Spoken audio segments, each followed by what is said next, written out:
You know what they say, better late than never. Or even better early than never.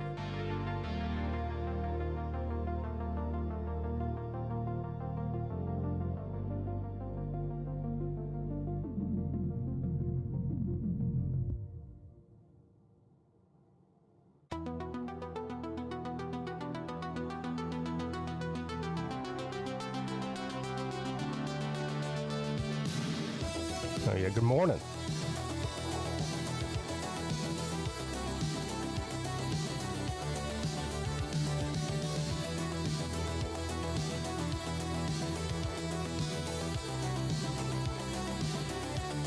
It's not early to me. I've been up since 3 a.m. looking for this fucking cat. No, I haven't found a cat yet.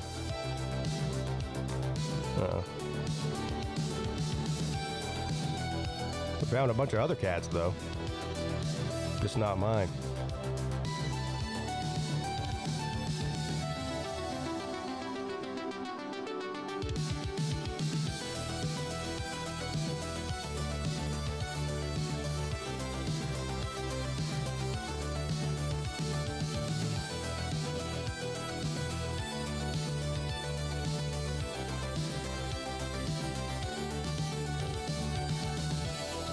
My phone and Mrs. Pete's phone goes off every hour, it seems like, during the middle of the night with people sending us their security camera footage of black cats that are walking up on their porch and whatnot.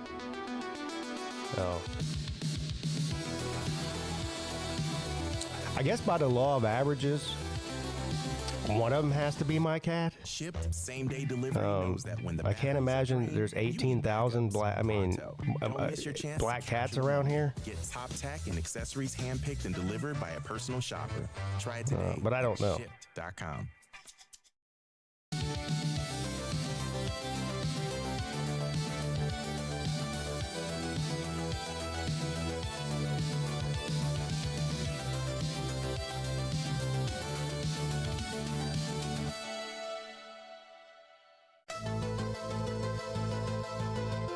I can't find a cat, but Dabo's finding portal players like it's his fucking job, and it is his job. Got 3 now. 3. That's more than Lane Kiffin's got. Holy shit.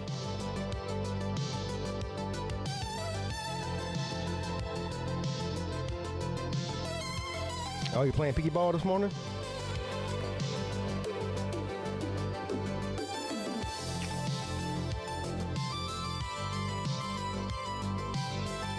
Who's we? Who you Cross Faith Army? Who you talking about? Who's we?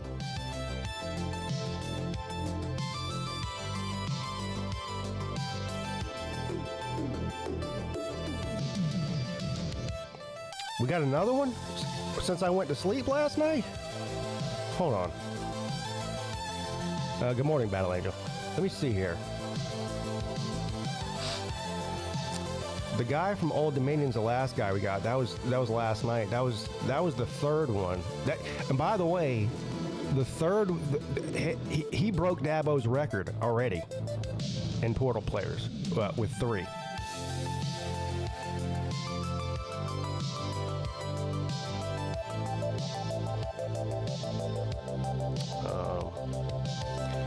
Who's the 4th one? So we got the guy from Penn State. They're all defensive players so far, by the way. Unless we got an offensive player I don't know about. Got the defensive back from Penn State, the linebacker from Cal, and this guy I think is a defensive back from Old Dominion. Yeah, Jerome Carter III. Where's the other one coming from that you're talking about? The 4th one.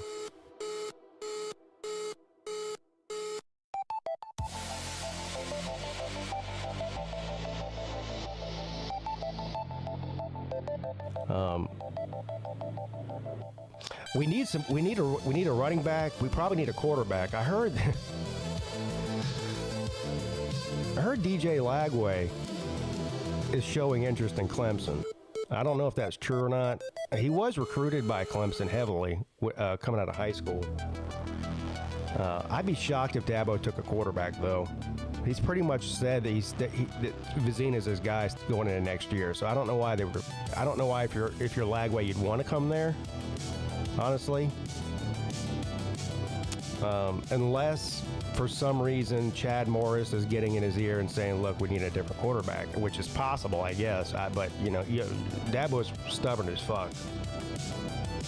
Go to Clemson transfer portal. I'm pretty sure that's what I did here. Let me go look.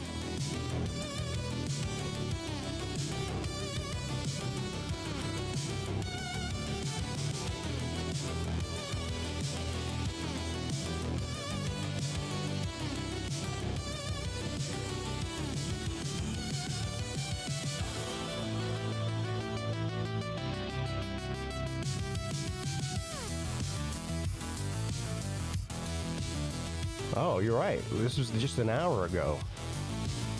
Clemson's aggressive run through the transfer portal added another key piece. This is according to Rubbing the Rock website. Looks like, what is it, an Auburn guy? So 4 defensive players now? Yeah.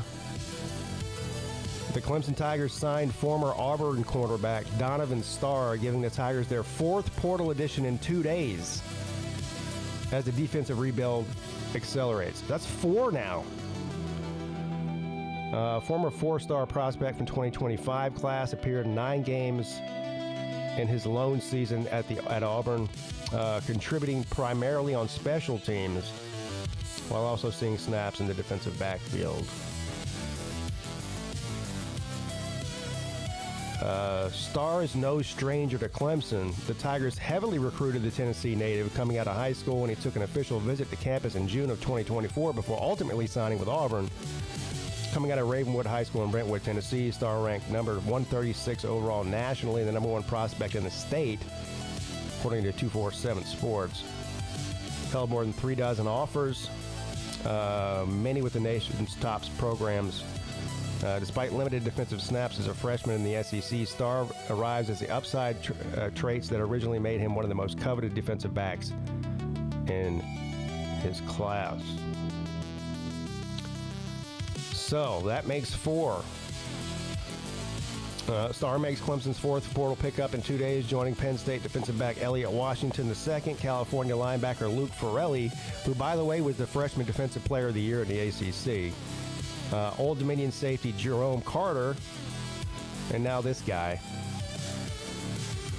The rapid influx reflects a clear sense of urgency as head coach Dabo Swinney and defensive coordinator Tom Allen work to restock the secondary that lost multiple starters to the transfer portal and the NFL. Of course, Khalil Barnes has signed with Georgia. The surprising one was the Ricardo Jones deciding to transfer out. I didn't see that one coming. So, but they're doing what they can do to fill these holes. So, I mean, I'm not complaining.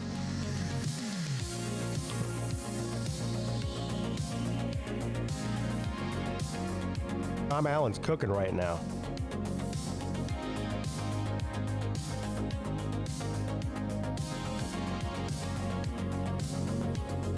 That defensive back from Penn State is one of the fastest players in the country. He runs a 4.2 40. 4.2. I think it was 4.29. Whatever. It's sub 4.4. I think his mom was an Olympic track runner or something. So Tom Allen wasn't lying when he said he wants speed on the defense. He went out and got one of the fastest guys in the country at cornerback. So we'll see. Anyway, you never know what's going to happen with these portal players, but I'm just happy they're using the portal.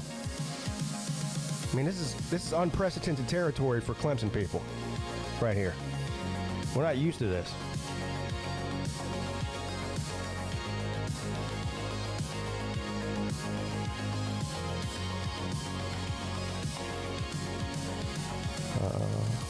It's so early that I forgot to open the StreamYard up, so I'll go ahead and do that now.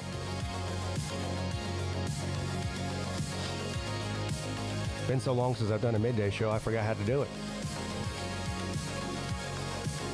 Forgot. Tomorrow is the ladies' trip to Savannah. Who all's going there? It's Battle Angel, Mrs. Peete, Mrs. Shady, Mrs. Slim Shady. Who else is going?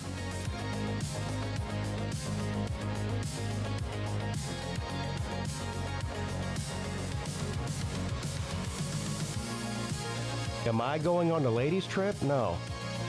Stop it. I'm going on the guys' trip in a couple of weeks to Vegas. And we got like 14 people going to Vegas. We got a big group of guys going this year. This will be the biggest year yet.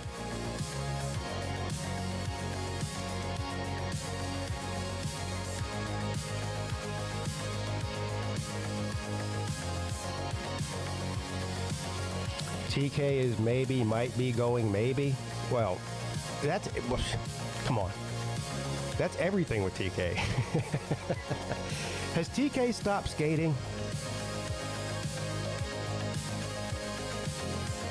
Is she still skating? Does anybody know? Or she gave up skating for facials? I don't know.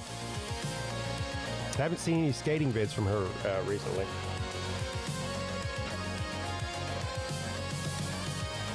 I can be the bodyguard for the ladies' trip? No, I have no interest in going on the ladies' trip. No, I mean, less than zero interest in doing that.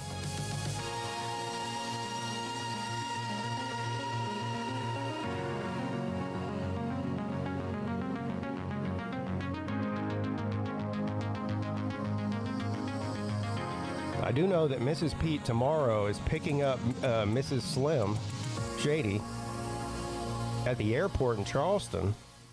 And then they're driving down together. Slim's wife is flying into Charleston. Mrs. Pete's going to pick her up at the airport, and they're going to head straight down to Savannah. So I think her flight gets in at 11-something in the morning. And then it takes about almost exactly 2 hours from Charleston to Savannah. So it's not very far.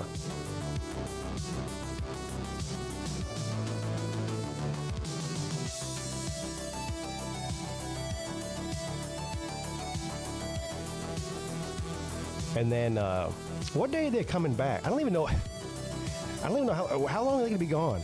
4 days? 5 days? What is it? What day are they coming back? Because I know Monday. Okay, so Monday morning or late morning, I think, around lunchtime is when Mrs. Slim Shady has to fly back to Tennessee.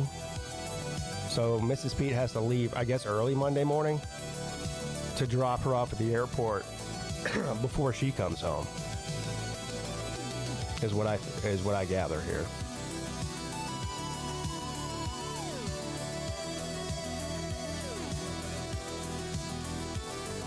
So y'all are going to have all day Thursday pretty much, because Mrs. Peete and Mrs. Slim should be there by 1 o'clock or so, or 2 at the latest. So y'all have pretty much all afternoon and all night on Thursday. Obviously all day on Friday, Saturday, and Sunday. And then y'all all leave on Monday morning. So you got really almost 4 full days there. 3.5 days, I guess, whatever. Without the ones like you working tirelessly to keep things running, everything would suddenly stop. No matter your industry, Grainger's here for you with professional. Grainger is here for you. Call, click Grainger.com. In case you didn't know. Grainger, for the ones who get it. That's for the ones who get it done.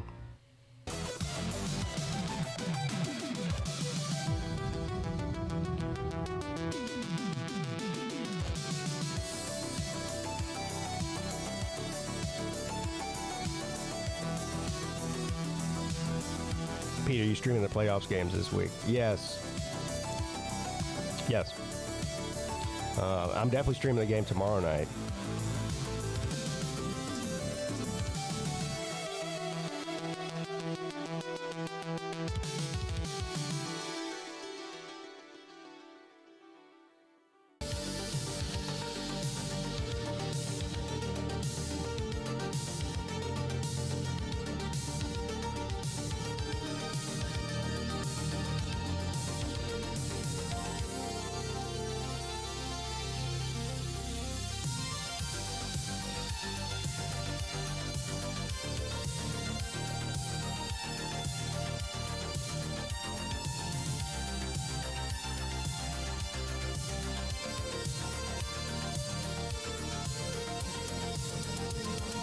All right, Mrs. Peete just interrupted me with yet another cat video from one of our neighbors.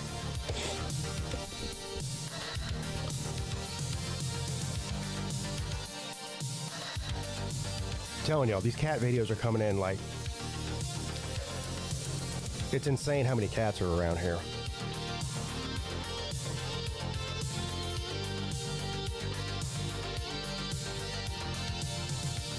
The one she showed me does look like our cat, though.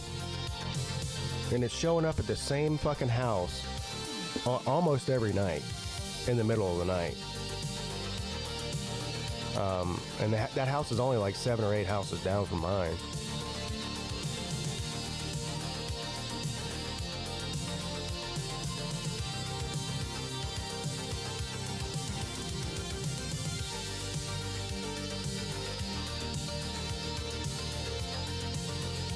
I have to deal with 260 kids. What? What are you, Jeffrey Epstein? What? Why would you have to be dealing with 260 kids?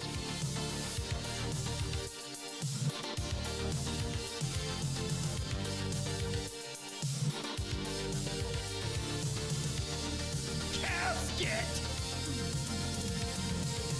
I don't feel well. I don't feel well. I don't feel well.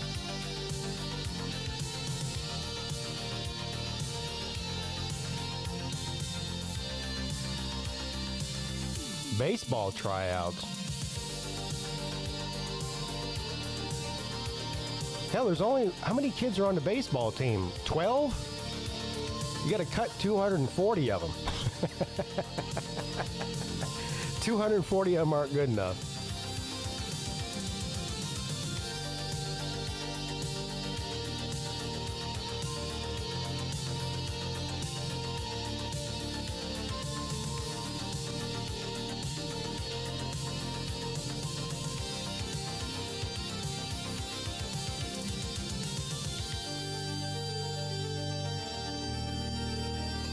Let's say there's 20 kids on a team.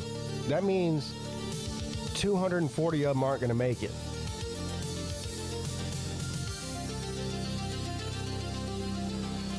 Do y'all do like a draft system where you've got like a bunch of different teams that pick the kids, so all 260 of them get picked eventually? Is that how it works? Is this like a baseball combine where you get to go out there and see what the goods are, so the fat kids can get drafted last? Damn.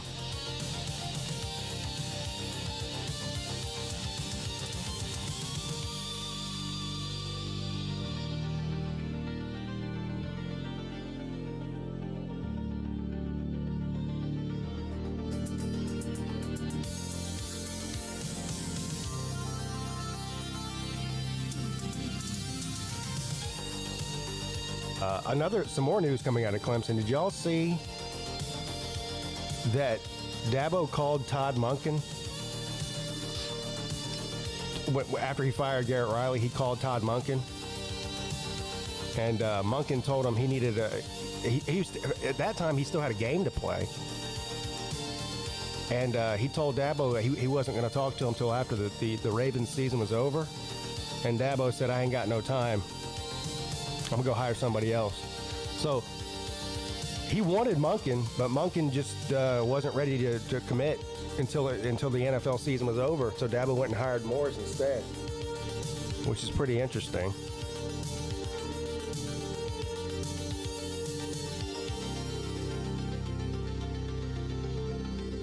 I mean, I would have rather had Monken than Morris, I'll tell you that. He would have cost a lot more. A lot more. They went and got Chad Morris on the fucking Walmart or Kmart blue light special deal. Did y'all see that guy's contract? It's an insane contract. Insanely low. $300,000 a year is what they're paying Chad Morris. Now his his contract is loaded with incentives. So mostly win-based, and also rankings of the offense. So it's like if they make the ACC championship, he gets a bonus. If they win the ACC championship, he gets a bonus. If they make the playoffs, he makes a bonus. If they win a playoff game, he makes another bonus. So on and so forth, all the way up to the national title. So potentially he could make a couple of $1 million in a year, but his base salary is only $300,000, which is just a fraction of what they paid their last two coordinators. Garrett Riley was making over $1 million a year, also with incentives.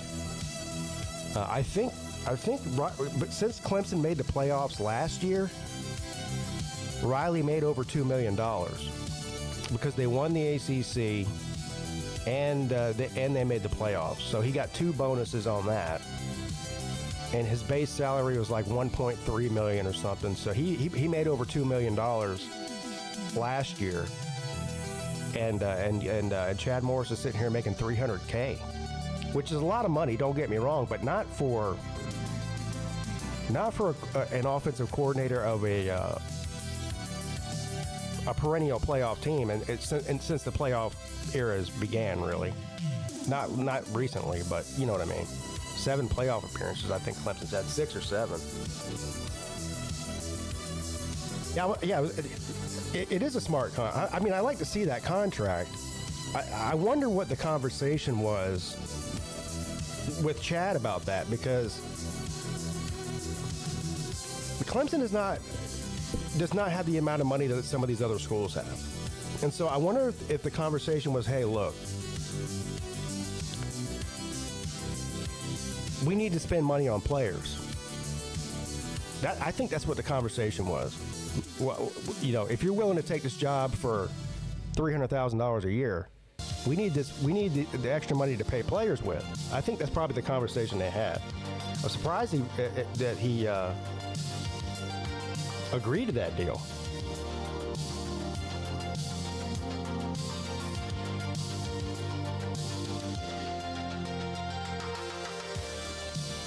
Georgia fired Bobo and hired Garrett Riley. Yeah, I wonder where Garrett Riley will end up. I'm surprised that he's not on staff in some capacity with Lincoln Riley at Southern Cal.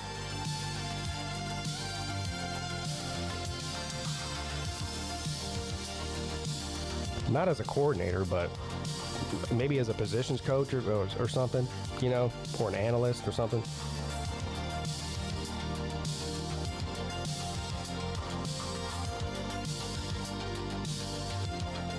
I mean, he interviewed for 2 different jobs. He interviewed for the Tulane job. He interviewed for Coastal Carolina job. Didn't get either one.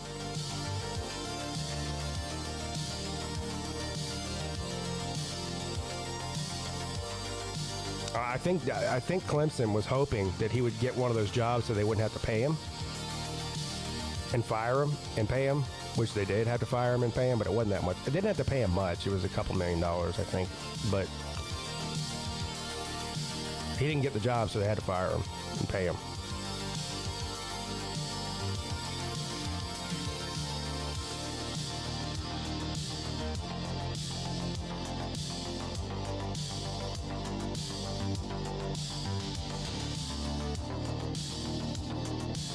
What's up, Colby? Good to see you, man. Yeah. Thank you, Nicholas. Yeah, I'm back doing this dumb show for free. Yeah. Thank you. Yeah.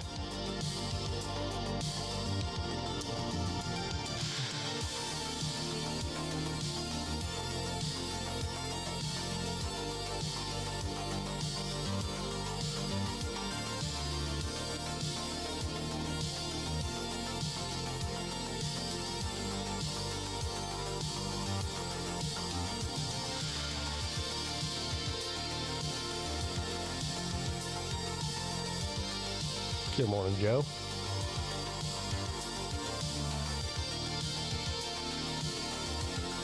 Yeah, like I said, I've been up since 3 o'clock in the morning, so I just decided to do that. First of all, I want to let y'all know I was still alive. So, I'm alive. Barely. And,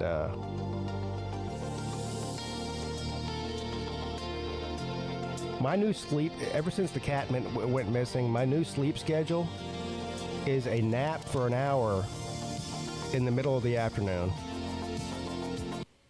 Mike Campbell here, Patriot Software's founder. My second grade teacher asked the Then I go to bed around midnight. Kid answered doctor, lawyer, carpenter, teacher. And then I wake up at 3 o'clock in the morning. After dead in her tracks. So, seriously, what a geeky little kid I must have been. it's not healthy. I know that. Started multiple companies. Some because I'm averaging about 4 hours of sleep per day. 4 or 5 hours of sleep per day. For the past 2 weeks now, which is not good. It's not good. No, I haven't found the cat yet. Yeah, I've been up for about 20 hours a day. Yeah, that's right.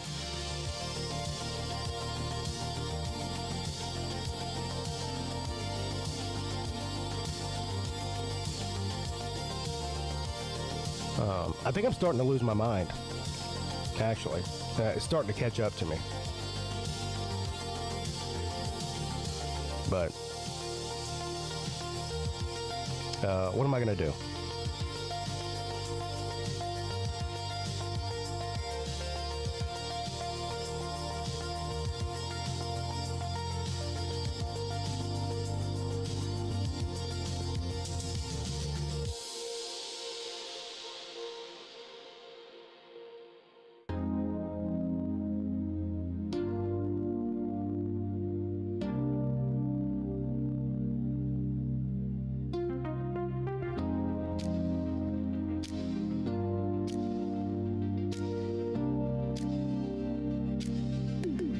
I'm not taking no sleep medicine.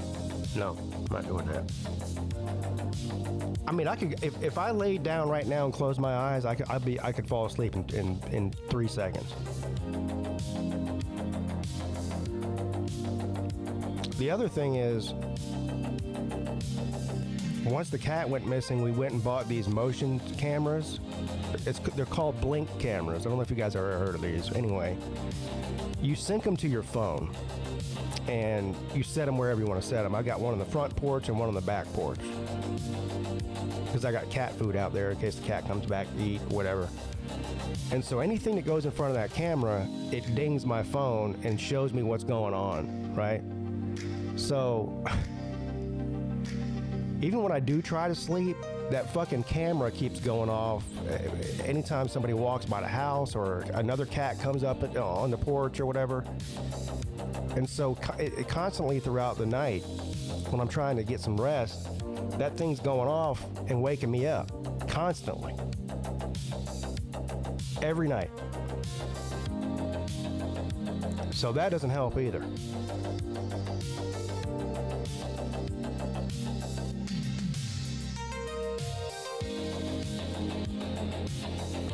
Chug NyQuil.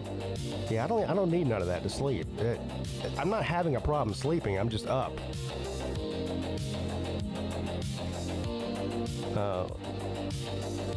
These cats move around at night, so that's what's fucked me up. If I were just looking during the day, it'd be different. But I gotta wake up in the middle of the night to go around and look for the cat, because they don't come out until everything's quiet and calm and dark.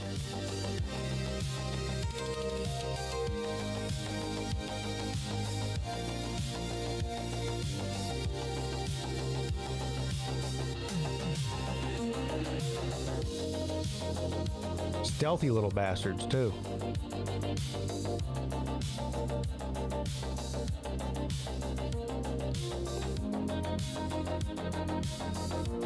Oh, listen to this. It was last weekend. It's hard for me to explain the terrain of my neighborhood, but anyway, there's been a bunch of sightings of a cat that looks like mine in this wooded area behind a cul-de-sac on the street that I live on. And me and Mrs. Peete are going. We had a trap back there. We caught a couple of cats in a trap back there. But anyway, it was like right after dusk, so it was not completely dark, but it was pretty dark. And we're walking through this trail in the woods, and we come face to face with a fucking bobcat. A bobcat. This is a 35-pound cat. And that motherfucker, I almost shit my pants. I almost pissed my pants. It fucking hissed at me, loud as fuck, and then ran like right. I mean, I was probably 7 feet from it.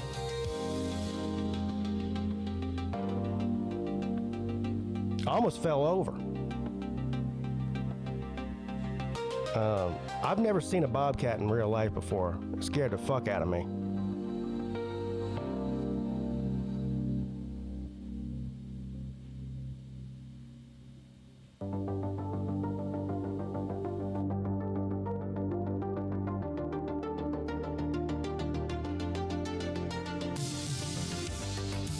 Y'all ever seen a bobcat in real life? Them things are scary looking, man.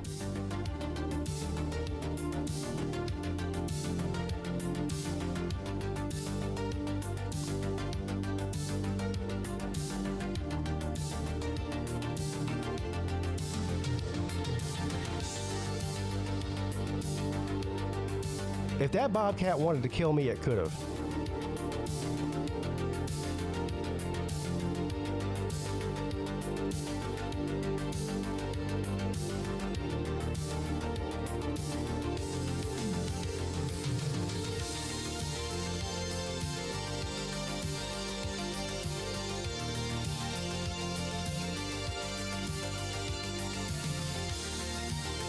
Khalil Barnes was a freshman All-American. When he was a freshman, he was an All-American. He didn't have a good season last season, but nobody on Clemson's defense had a good season last season, really. So, I mean, I think he's a good player, yeah. He's got that dog in him.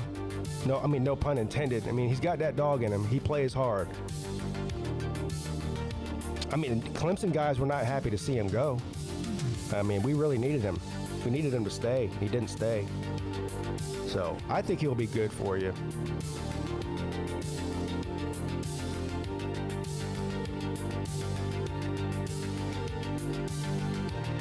How many years does he have left? Does he only have 1 year left of eligibility? I think he's been on the Clemson for 3 years, right?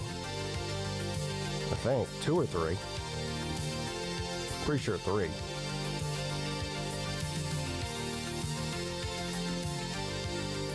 I mean, Khalil Barnes was a every down defensive back for Clemson. He was on the field 90% of the time on defense. So, if that tells you anything. I mean, it wasn't like he was some scrub who was sitting on the bench and couldn't get playing time. He played every fucking snap. So, that's a good get for Georgia, I think.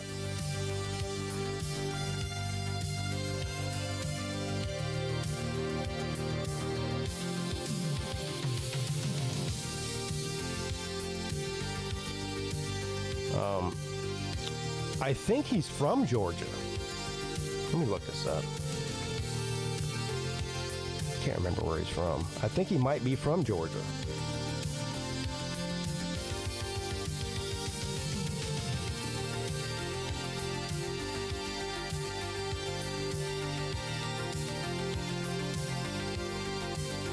Georgia or Florida? North Oconee High School. Where's that at?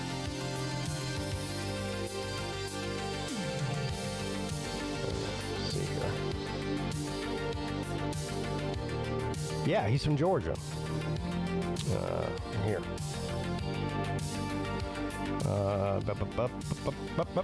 Barnes attended North Oconee High School in Bogart, Georgia.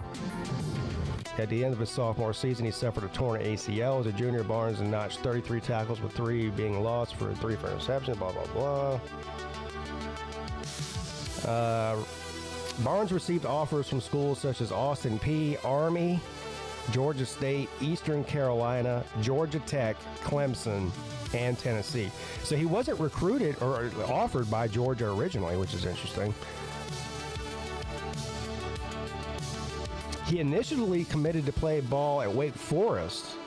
However, he later reopened his recruiting and announced his top 3 as Clemson, Notre Dame, and Oklahoma. Ultimately signed with Clemson. So,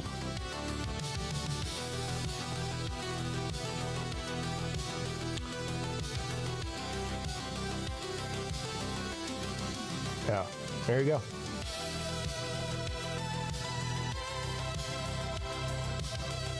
So he's from there, but he wasn't offered by Georgia. That's interesting. Originally, anyway.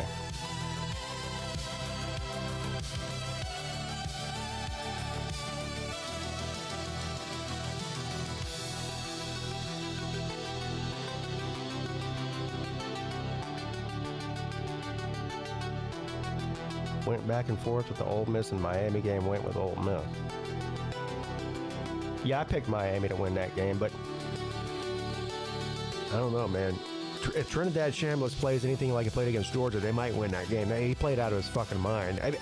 To me, it would be unbelievable if he could repeat that type of performance.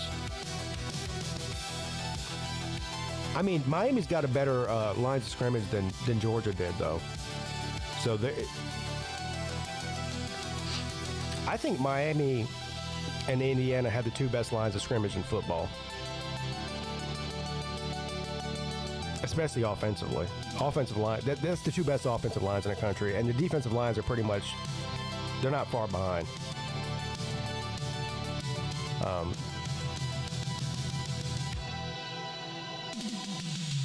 I think we're going to see Miami and Indiana in the national title game. That's what I think. Well, who knows?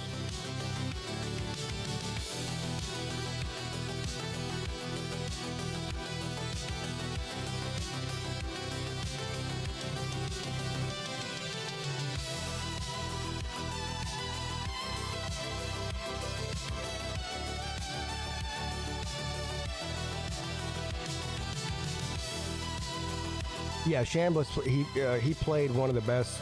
That was one of the best quarterback performances I've ever seen in the playoff era.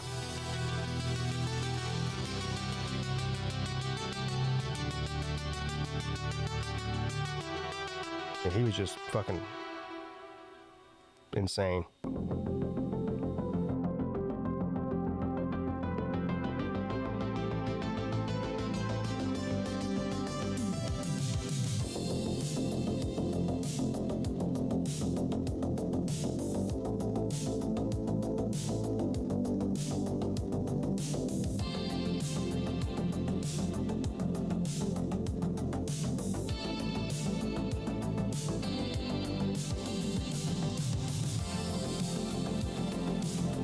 Clemson is also crystal ball to get another defensive player, a defensive tackle from Southern Cal. Another good player. I forget his name. It's one of those Samoan names. He's one of those Hawaiian people.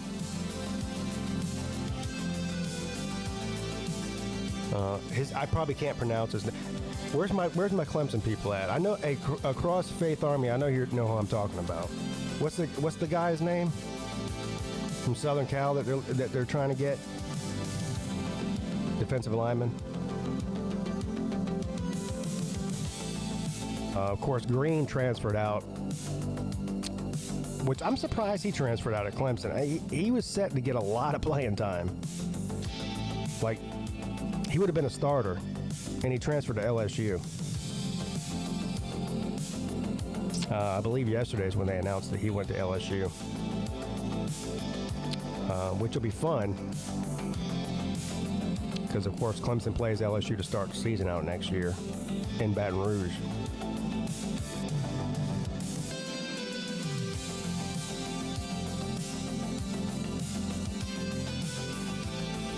Yeah, it's midday for me. I've been up since 3 o'clock in the morning.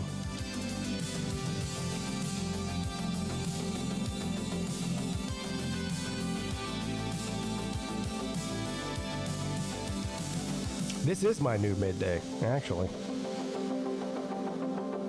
For now.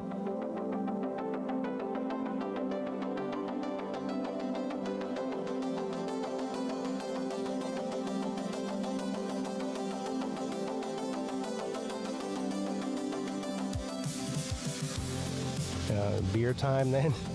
Yeah.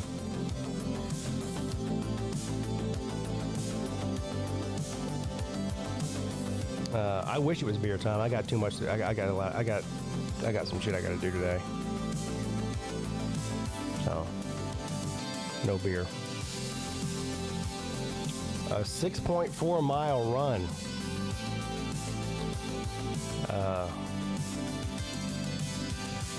Yeah, I don't run, but I can tell you over the past 2 weeks, I probably walked 10 miles a day. Let me look on my app. Let me look on my health app here. I can tell you how many steps I'm averaging. I know it's a lot. I know it's a lot.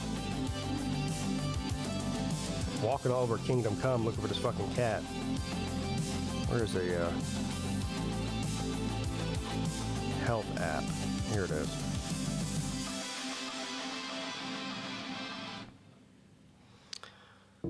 Let's see. I've already got 9,000 steps since midnight. So I'm getting probably about 30,000 steps a day. Let me see what it says here. 13-day average. It's yeah, much higher average over the last 13 days. That's exactly how long the cat's been missing. It's 13 days. I'm averaging 10 miles a day in the last 13 days, walking. 10 miles. And over 20,000 steps a day.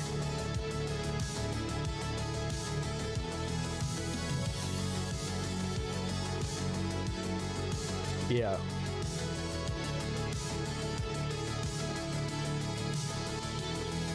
So, there you go.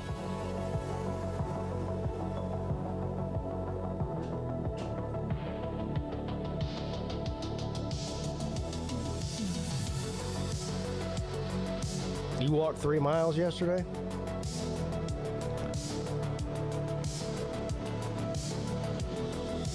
That's good. And you're playing pickleball today? Shit.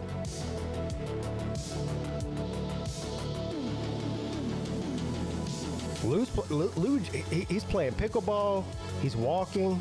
He joined a gym. Look at him. Look at him.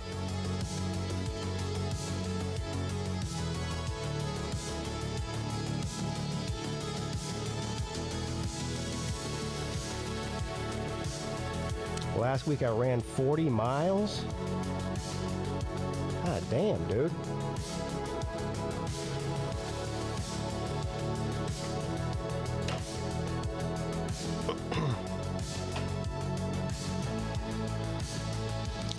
I hadn't played pickleball since before Christmas.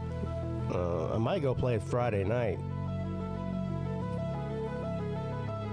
But is that when the game is?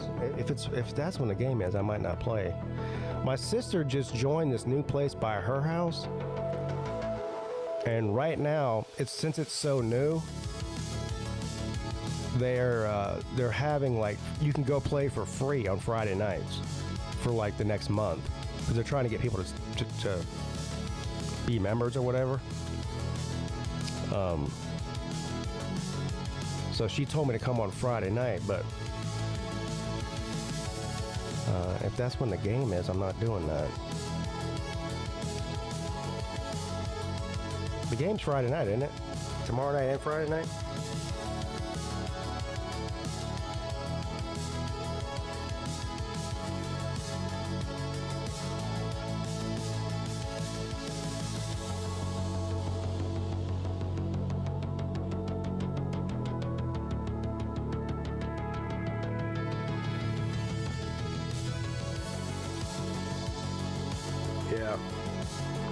Friday night, 7:30. So no pickleball for me Friday night. Plus, I don't think I can play anyway, unless I take my kid. Mrs. Peete is going to be out of town, and I think Pete Jr.'s got to work. I got to take him to and from work because he doesn't have his driver's license yet.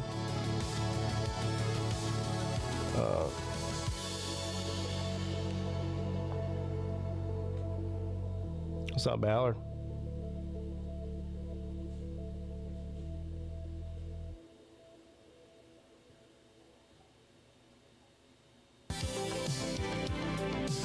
You're smart to be.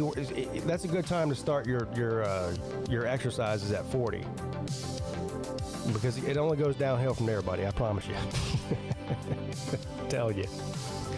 When I was 39, I felt like I was 20. That was 6 years ago. Now I feel like I'm 80. When they tell you that shit changes at 40, they're not lying. I'm telling you, they're not lying. Shit goes downhill real quick. Real quick.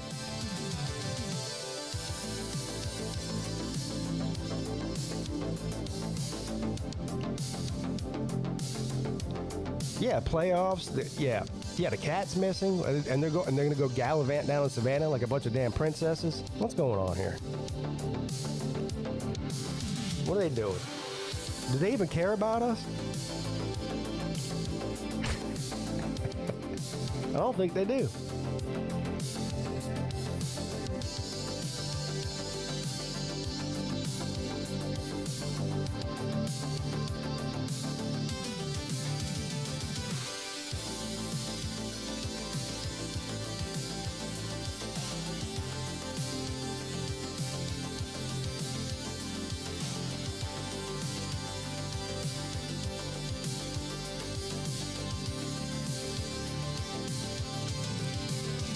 Shit, I hope I make it to 50.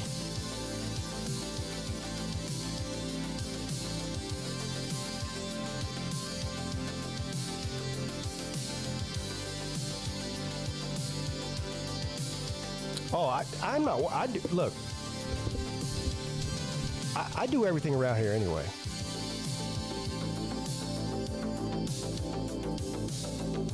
So nothing's really going to change for me.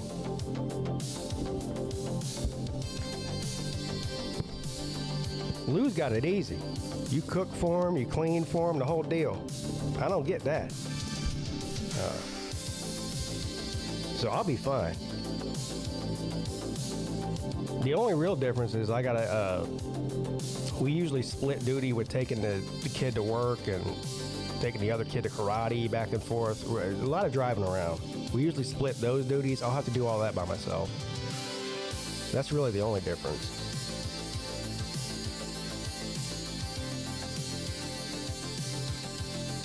Can I come and stay with? I would come. I need to go cook and clean for Lou. Yeah, I would, I guess, but I got my own kids to take care of. He can come here. He's welcome to come here and stay here while y'all are out of town.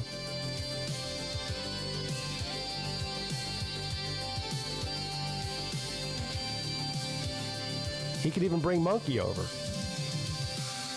There's no other cat here, so he could bring Monkey over here. Bring Monkey with him.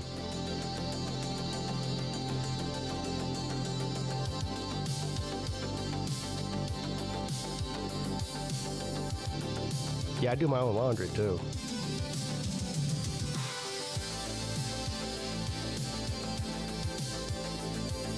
I'm low maintenance.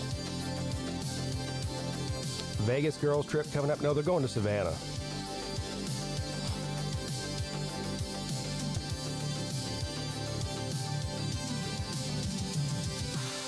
I'm low maintenance. The only thing she's got to deal with is, for me,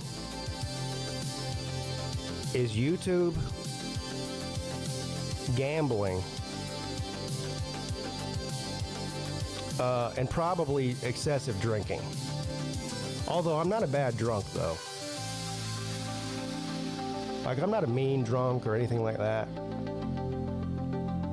So, you know, I don't get drunk and beat people, especially women. I don't do that.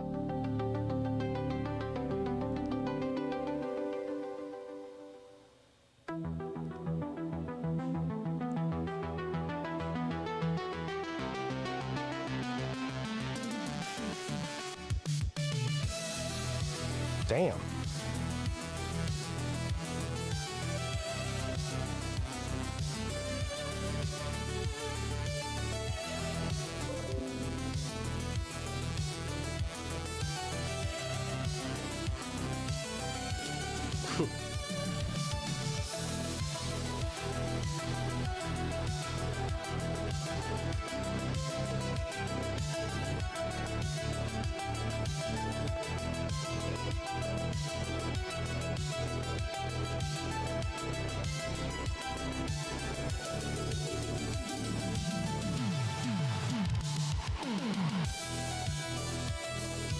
Ballard's in a bad way. What happened, Ballard? I hesitate to even ask Ballard about his relationship because every time I bring it up, he gets mad at me. I'm assuming you're still dating. I don't even know her name. Everything good over there, buddy? You doing good with her? Madison, that's her name, yeah. Well, good. I'm happy for you.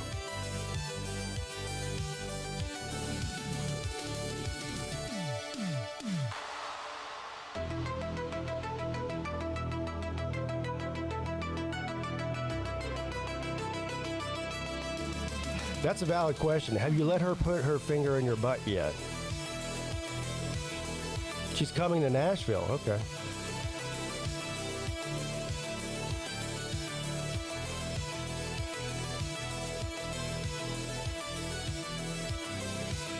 I don't think he has a choice, Lou, whether or not she sticks his finger in his butt or not. I'm pretty sure she tells him, I'm sticking my finger in your butt and you're going to like it. And he just says, okay. I'm pretty sure that's how that went down.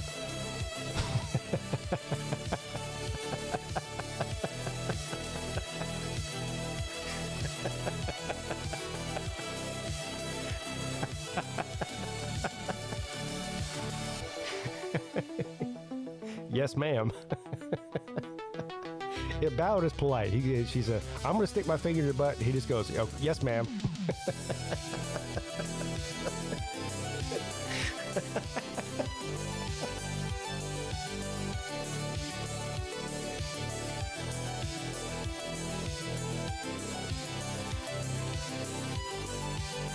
Shocker.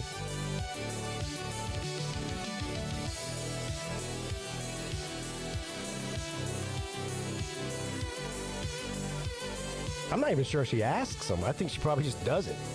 I mean, what's Ballard going to do about it? Nothing.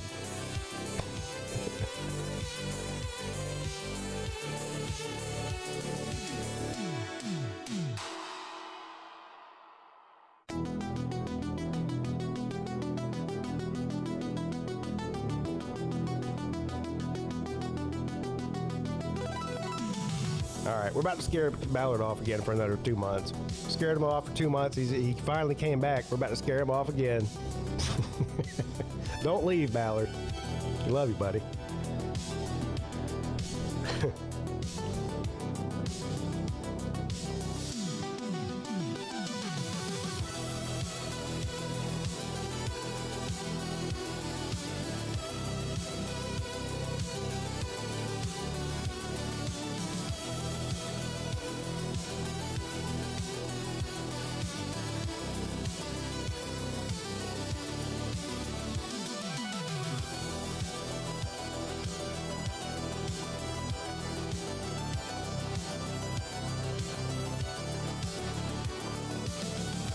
Is Battle Angel still in here? What's y'all's plans? Mrs. Peete don't tell me nothing. Well, she probably would tell me stuff. She might have told me stuff that I just don't listen to, which is like 90% of what she says I don't listen to. But y'all have, like, we got plans in Vegas. Like, we know we're going to the putt-putt place. We know we're going out to eat one night. Like, we plan stuff. What's y'all's plans?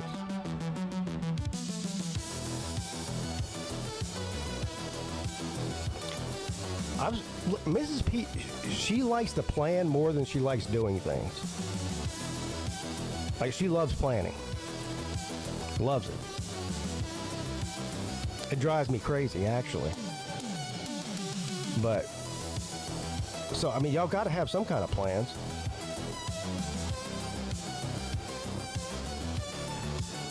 We're going to the trans show, like a drag show. I think we're going to do a ghost tour of some sort, then go to a burlesque show. Oh, okay.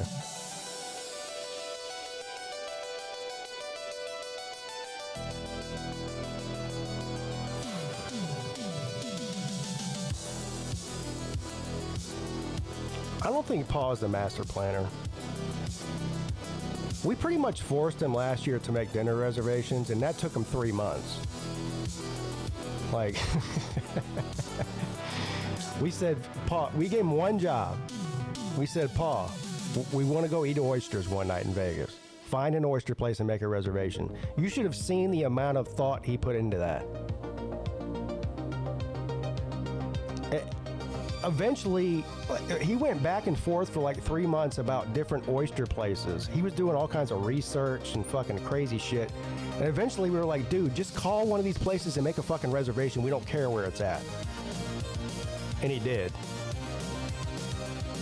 Yeah, he pretty much made a spreadsheet.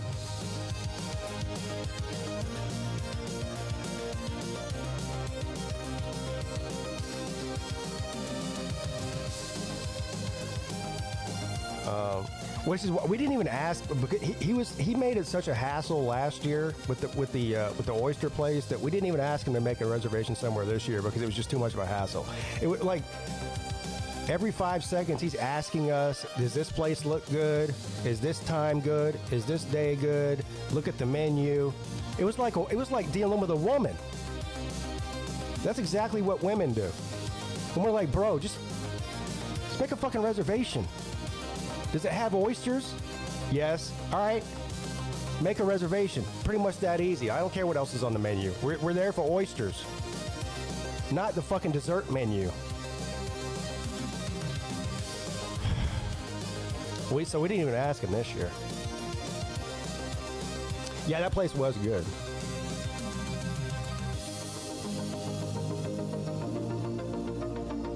He is a lot like now that I think about it, he's a lot like a woman. Like, he overanalyzes everything, looks too deep into everything.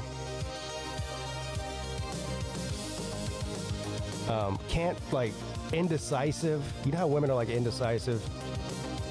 He's indecisive. Well, I don't know about this. I don't know about that. Well, what if this happens? What if that happens? Ugh.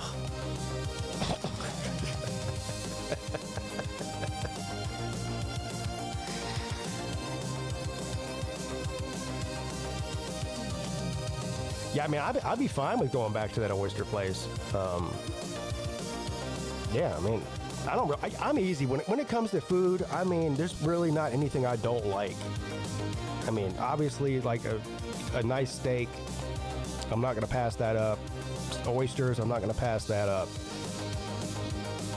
I mean, I guess probably like the only thing I wouldn't want to go eat is probably like Italian food. I mean, I like Italian food. We eat like the brio and stuff in Cherokee, but I'm not a big Italian like pasta person. I like meat. You know what I mean? Even when we go to Brio, I don't order like pasta. I order like steak or pork chops or what, you know, some kind of meat.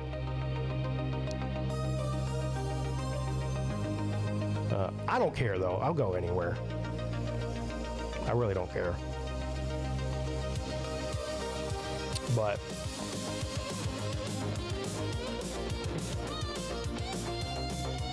you never go wrong with a steakhouse though.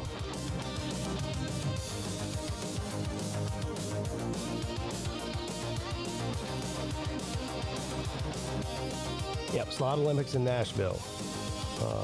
what is it, March the 12th through the 15th, I think.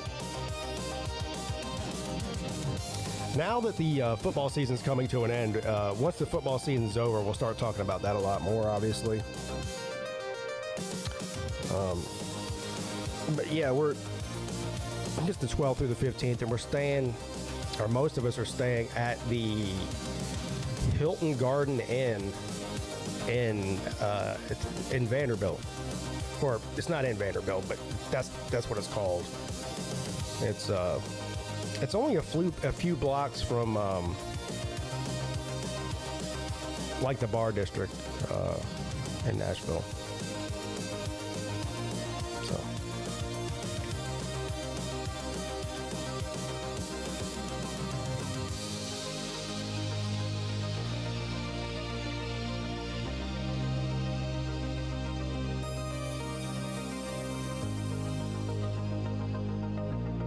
Oh, I already know what my Slav Olympics costume is going to be this year. It's easy, super easy.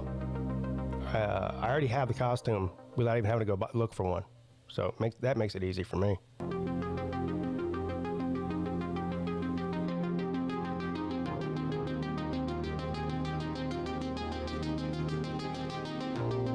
You should be good in shape, bro. You don't have to be in good shape to enter the Slav Olympics. Have you seen the Slav Olympic people before?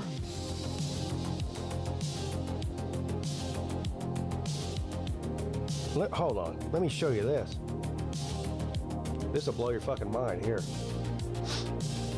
I mean, it's called the Slav Olympics for a reason. 90% of the people are completely out of shape. Here's what you've got. You've got Ballard he's in the 90 percentile of the Slavs. And then on the other end of that, you've got like Nick DTV and Big Dog Brett. All right, that's what you've got. Nick DTV and Big Dog Brett are in the 10 percentile. Ballard's in the 90 percentile. And then you've got a bunch of semi-slobs that are in the middle, like me and Lou. It's a full spectrum. It's a full spectrum.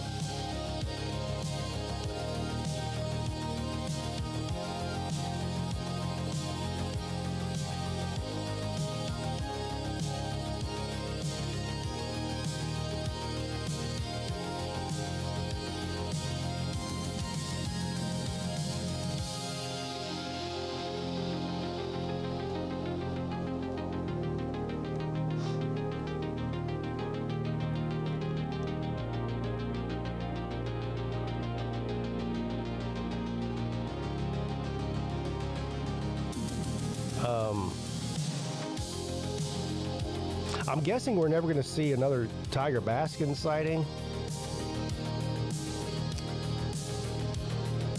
Oh, hold on. I got to turn this music off. This here. By the way, I still am not making another Slav Olympics training video. I've made a bunch of them until somebody rivals this one. There's been a bunch of great ones out there. And I'm not taking anything away from Sea Dog and some of these other. There's been some great Slav Olympics training videos, but until somebody can rival mine, I'm retired. Someone's going to have to beat me before I make another one. That's just all there is to it. Here it is.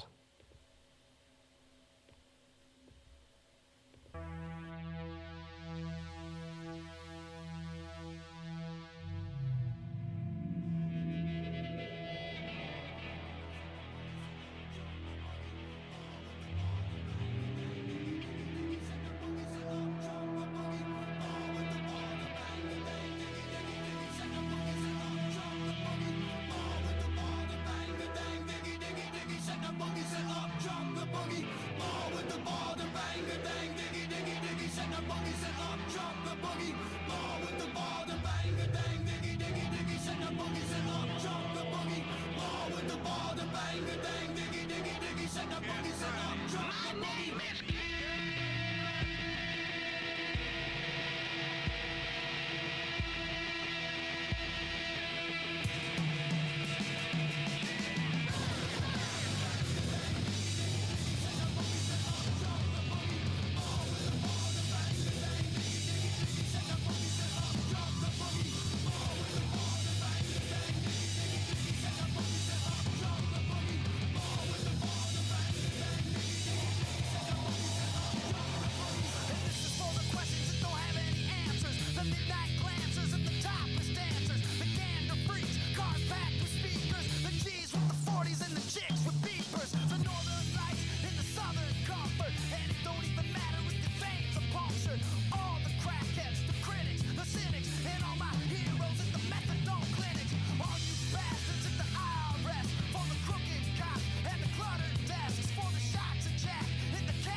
That's knuckle push-ups, bitch. Come on now. Come on now.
Yeah, until somebody beats that, I'm not making another one.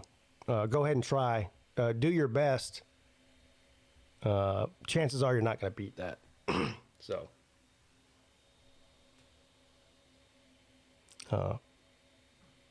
That's the greatest Slop Olympics training video of all time. It's not even particularly close. So. I was looking for some video to show you how much of slobs we were. I was looking for the one from last year on the cruise, but I can't find it.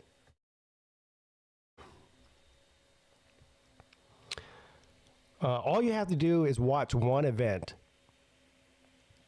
from the Slob Olympics 2025. And that was the first event we did, which for those who were there, you know, but if you weren't there, there's at the top of the cruise ship, there's a track, like a running track where you can run, people can go run around the track or whatever. So we did like a relay race. That was the slobbiest event we've ever done. Ballard couldn't even, well, first of all, you had to wear clown shoes.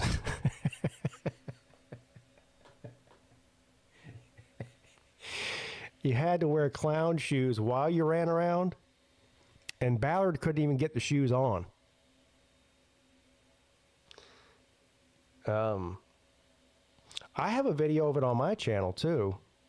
I just don't know.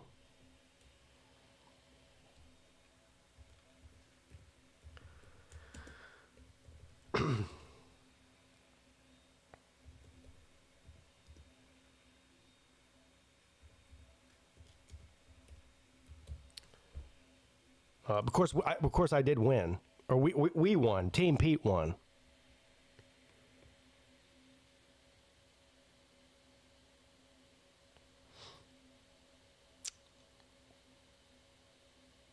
Where the fuck is it?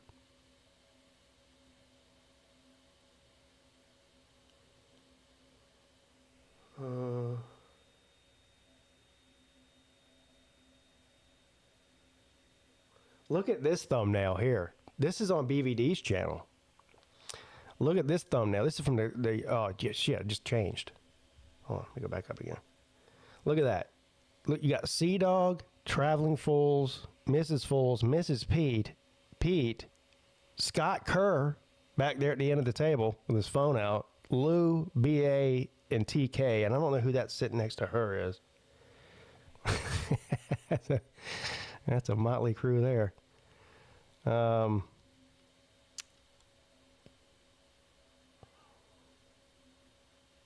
I don't know where it is. That's the first Slob Olympics right there. Law Tide, Pigskin Pete, and Uncle Lou.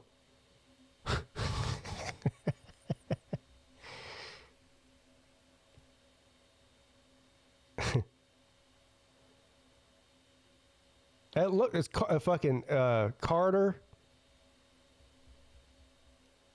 in D4 with Pete there. The gold and blue dude in the background there.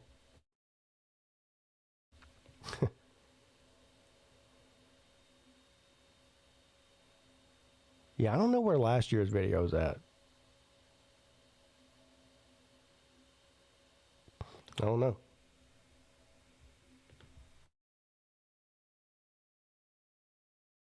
Traveling Fools. All right, I'll look that up. He makes some good videos with the Slob Olympics and that because he's got that that GoPro camera he uses.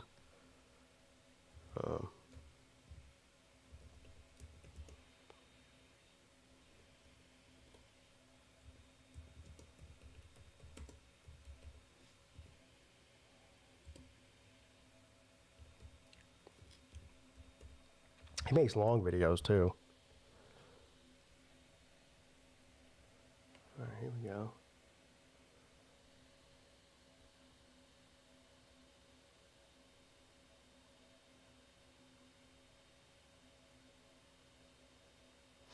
The ones that keep coming up are the old ones.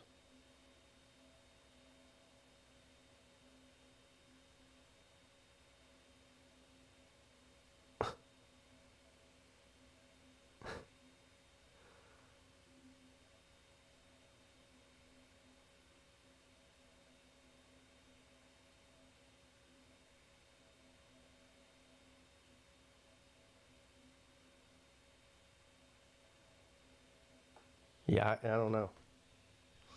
I mean, I could just go to his channel and scroll through the last fucking year of live streams about.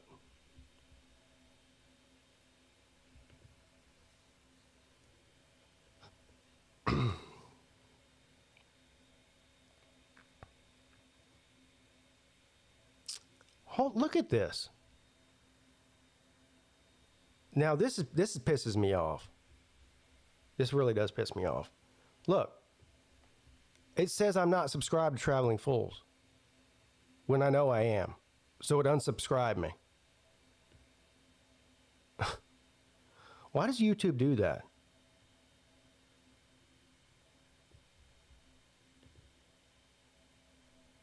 I don't know why they do that.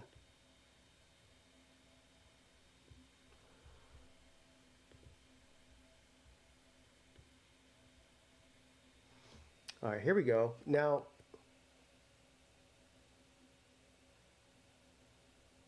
he's got a bunch of videos on here from the cruise, but here, I think this is the one. I'm booking a hotel in Oahu, but before I trust these more staged photos, I'm going to check the reviews on TripAdvisor to make sure it actually lives up to the photos.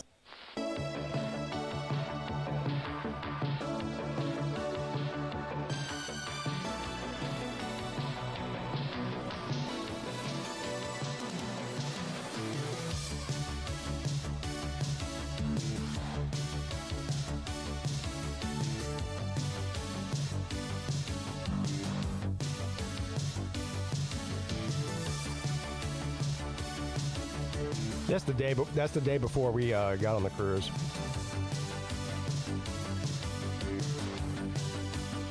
Down in Port Canaveral, Florida. There.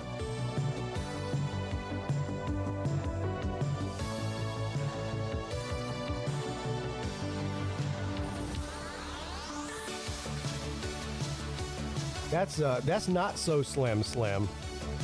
There.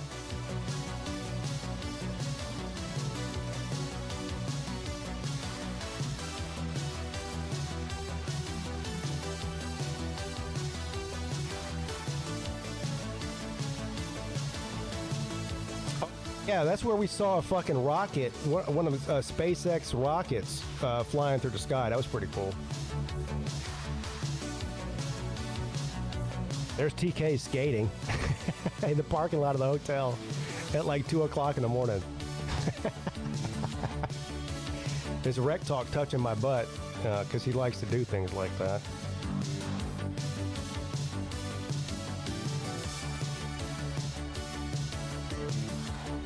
Now we didn't go here. I guess they went to the whatever that was, Space Center or whatever.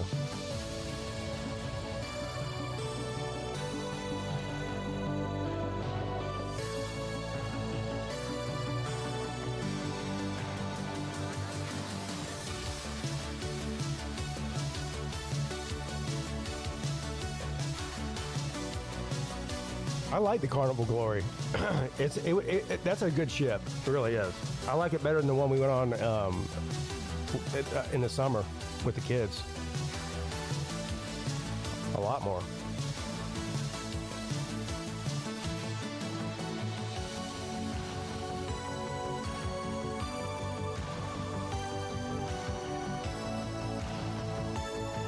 We got to do a cruise again at some point. That shit was so much fun. I mean, we had like 30 people on that cruise. At least. How many people went on that cruise? It was at least 30 people. Look at this group of people here.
That's right when we boarded. This is in Nassau.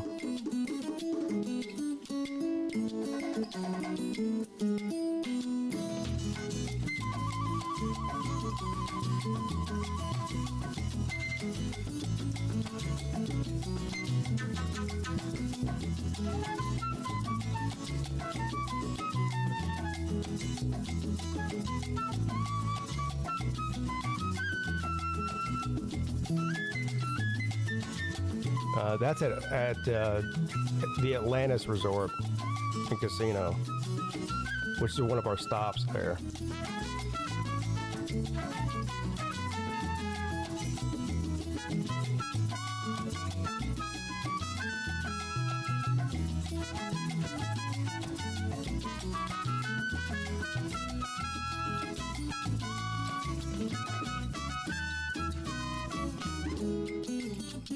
Hey, Captain Hat. Look who it is. Captain Hat and Nick D TV. Look at that fucker. Now, he is a real slob. I'll tell you that. He's a certified slob, Captain Hat is. That's like a $100 bottle of Cuban rum right there that he bought for us to drink. And that shit was good, too.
This is the point where everybody's trying to find Albert Tucci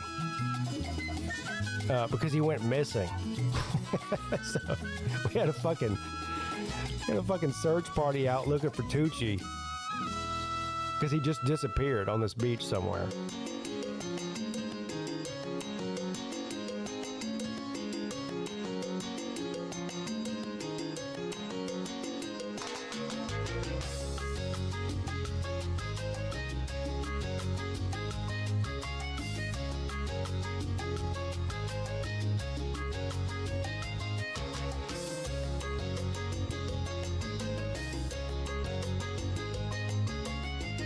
This is in Nassau, Bahamas.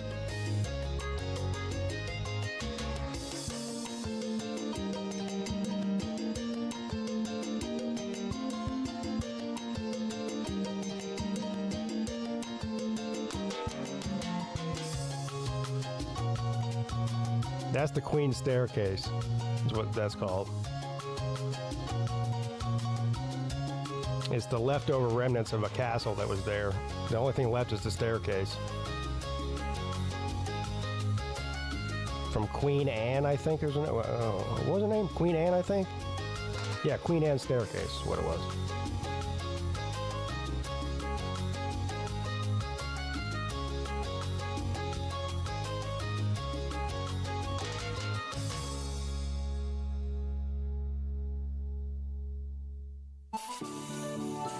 And this is a beach that they took us to. Obviously a tourist trap beach, but still beautiful though. Cabbage Beach.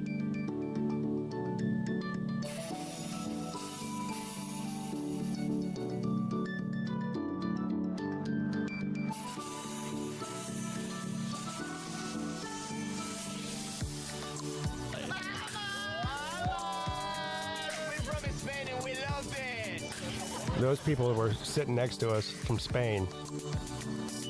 There's me, there's Lou, Nick D, Tucci.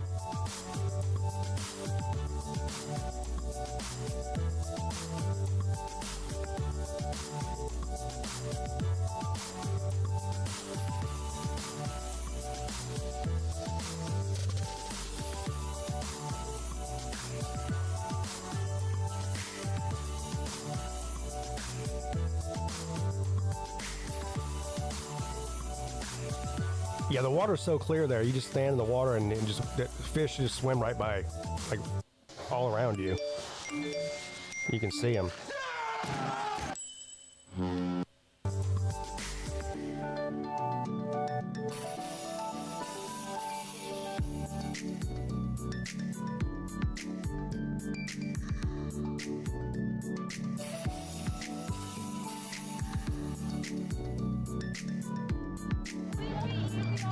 Oh, this is when the girls went on the banana boat. Give them hell.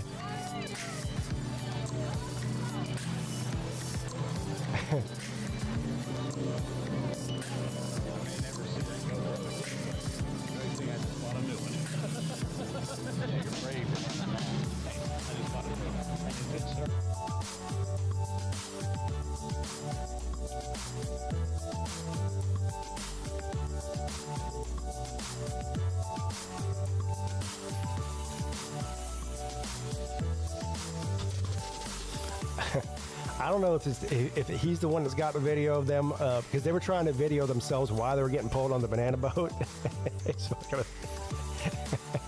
It was hilarious because the guy who was driving the boat was trying to knock them off the boat.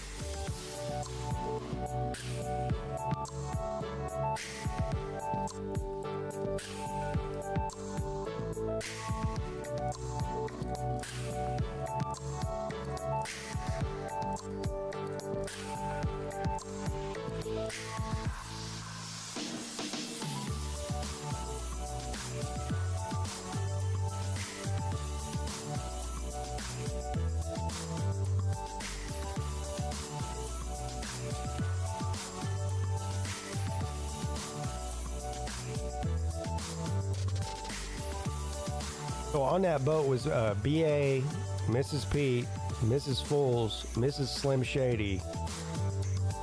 I think Uncle Lou's daughter and her friend. Yeah. Here we go. Yeah, here's the. Not her friend, I think it was her cousin. Lean in. Oh, okay, here we go. Wait. Please be easy on us. Niece, okay. Yeah, yeah, Lou's daughter's cousin. Same thing. Yeah, delicate women on board. Legitimately scared. You have to hold on tight. No, it's fine. You one-handed though, you're gonna fall. No, I got it. Lean in though. She's like, I got it. No, you don't. Hey, if anybody drops, just don't freak out. They'll. Mrs. Pete's trying to give them directions. If anybody drops, don't freak out.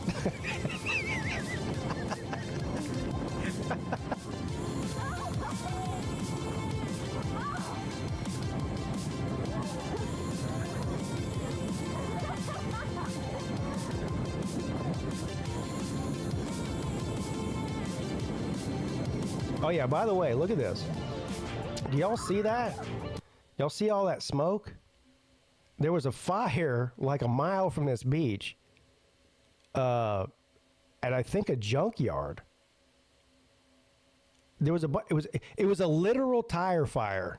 There was a bunch of cars and tires burning at some junkyard like a mile away from this beach.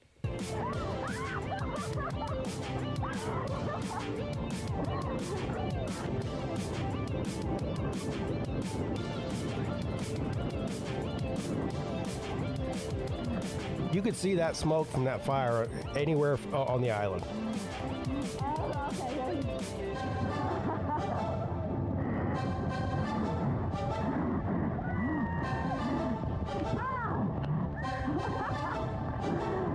I literally almost just fell off.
That's where I lost a game of horse to Lou.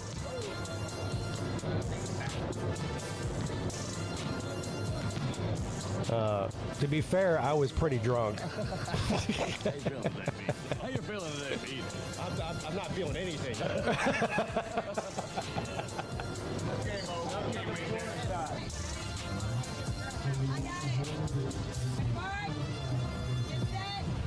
Here you go. Here's the relay race. Ballard dressed as a fucking lobster. I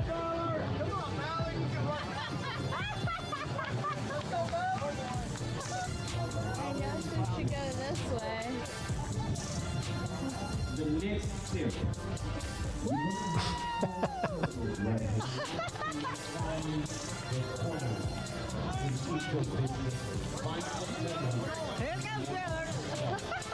Watch. Ballard's got the shoes on, the clown shoes. Watch, he can't get them off.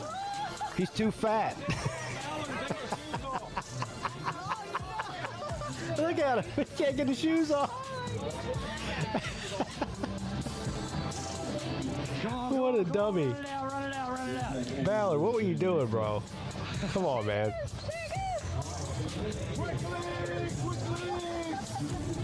Got lapped. Sea Dog had no problem taking them shoes off. Ballard sat there for 20 minutes trying to get his shoes off.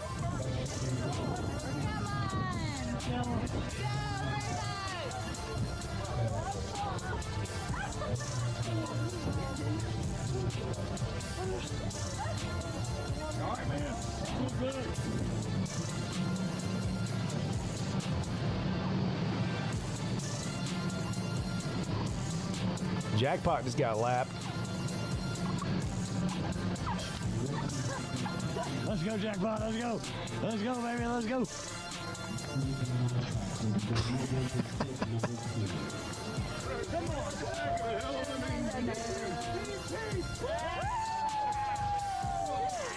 Victory.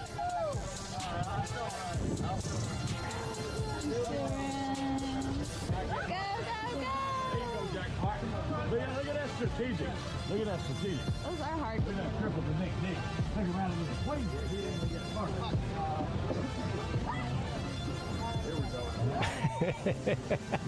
Now, to be fair, Nick is the fastest person on the boat. Yeah, Jackpot ran. Oh my gosh. Those things are so big on him. It's crazy.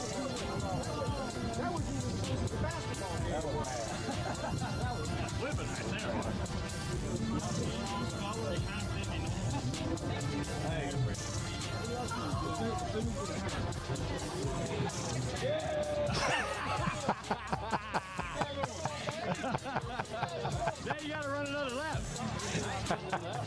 Hey, Nick, just in time. Here it's a Nick DTV special right here. Look, there you go.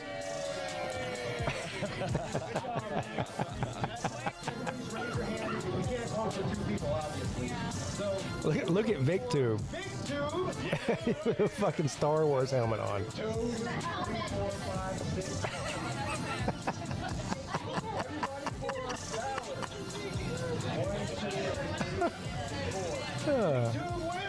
Boy, the people on this shit thought we were fucking out of our minds.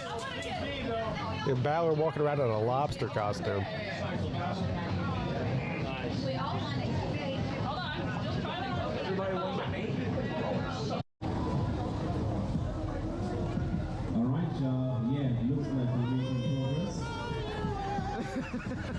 So here you go, Norwegian method. This is the average build of the slob here. These two guys. This is what you're dealing with.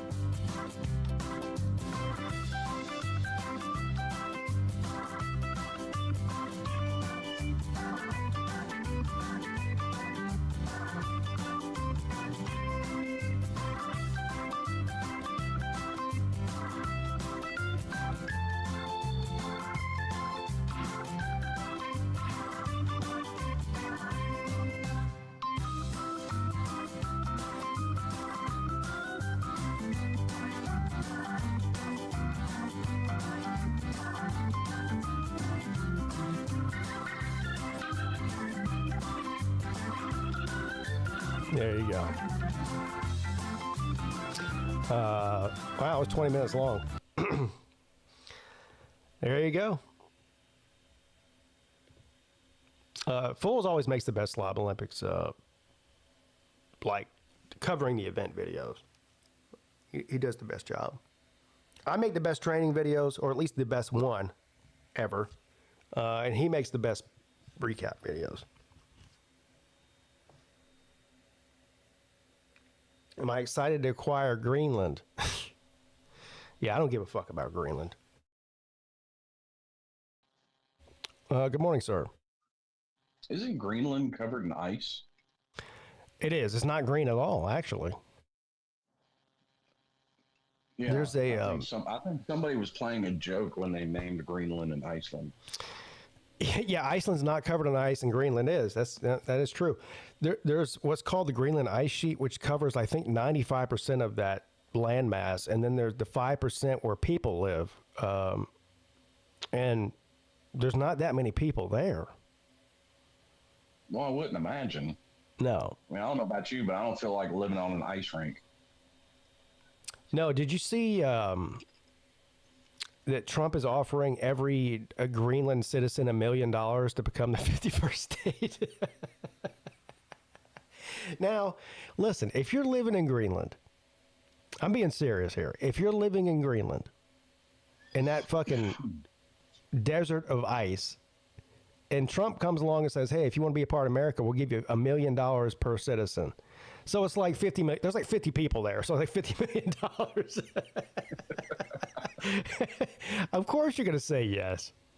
I would. Sure. Yeah, right. Why not? Now, that does kind of raise the question, why not give me $1 million? Like, that just sounds like a better idea. Well, you can't give 380 million people $1 million.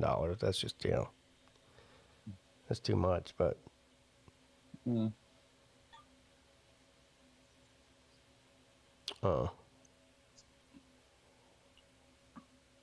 Anyway.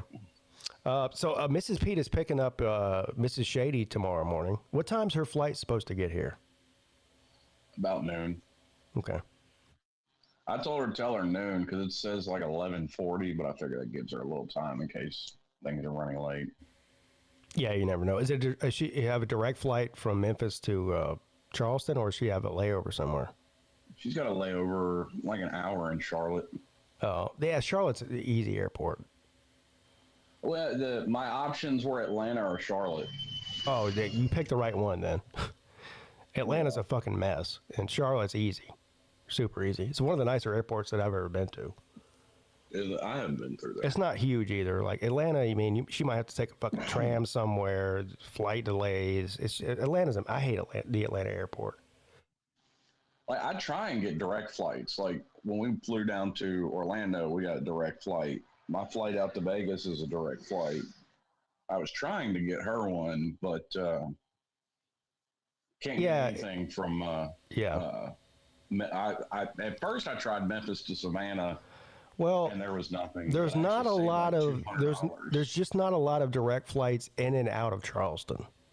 So yeah, I mean that's the problem I run into anytime I fly anywhere, especially to Vegas. Like there's no Southwest flies out of Charleston, and they have direct flights all over the country, but they don't have one from Charleston to Vegas. I don't understand why. But so I got to fly either. I'm flying Southwest. I'm flying Delta this time. Actually, I'm flying Delta on the way to Vegas. I'm leaving Charleston, going to Atlanta, and from Atlanta to Vegas. I'm on the same flight as Lou, actually. It just we didn't plan it. We didn't even plan it that way. It just ended up being we're both on the same flight from Atlanta to Vegas. But and then on the way back, I think I'm flying American.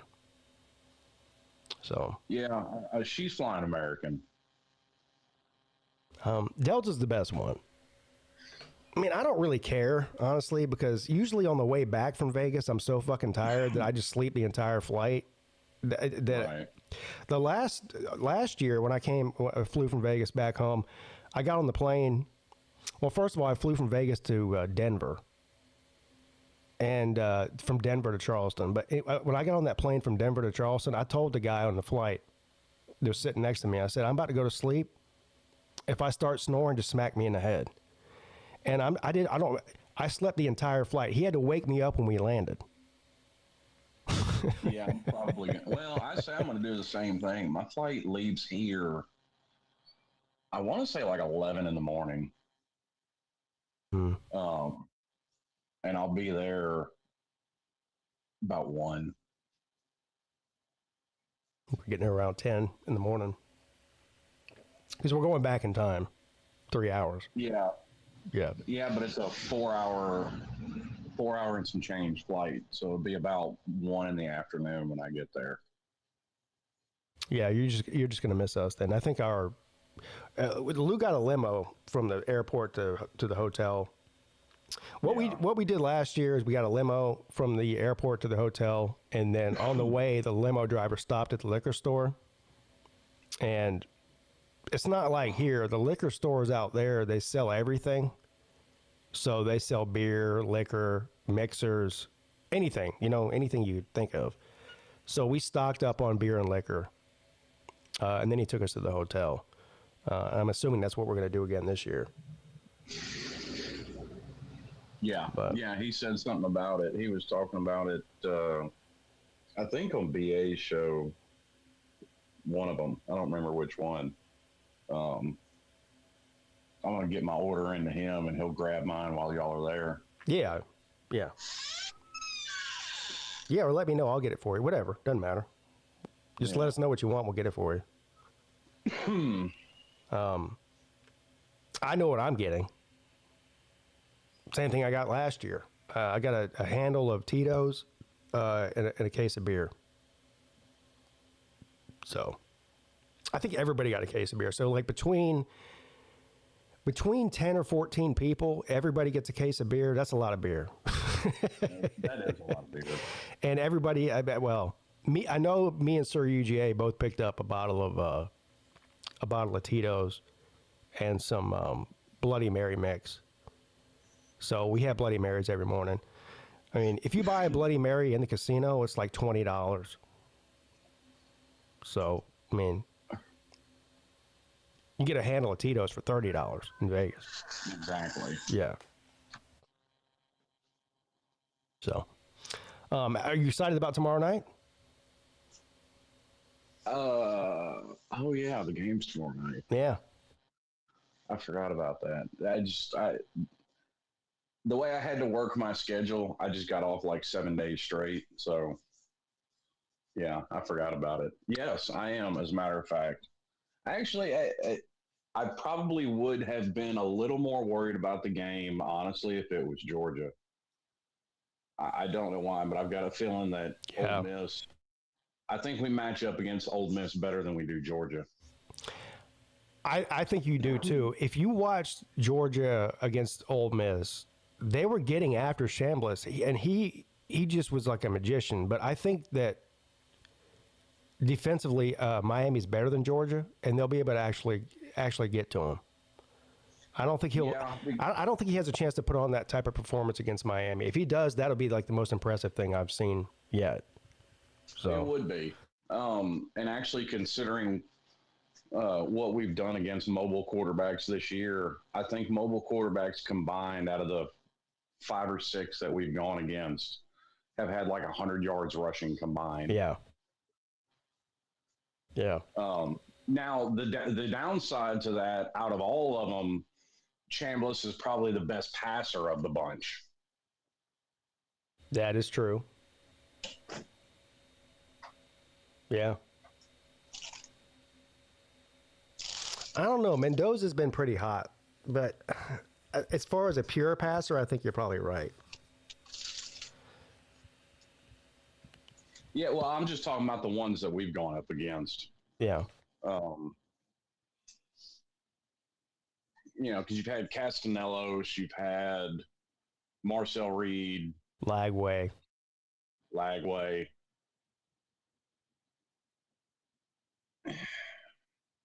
I just, as much as Ole Miss fans think otherwise, that offensive line is in for a rough night. Yeah. I mean, even if they win the game, that offensive line is in for a rough night.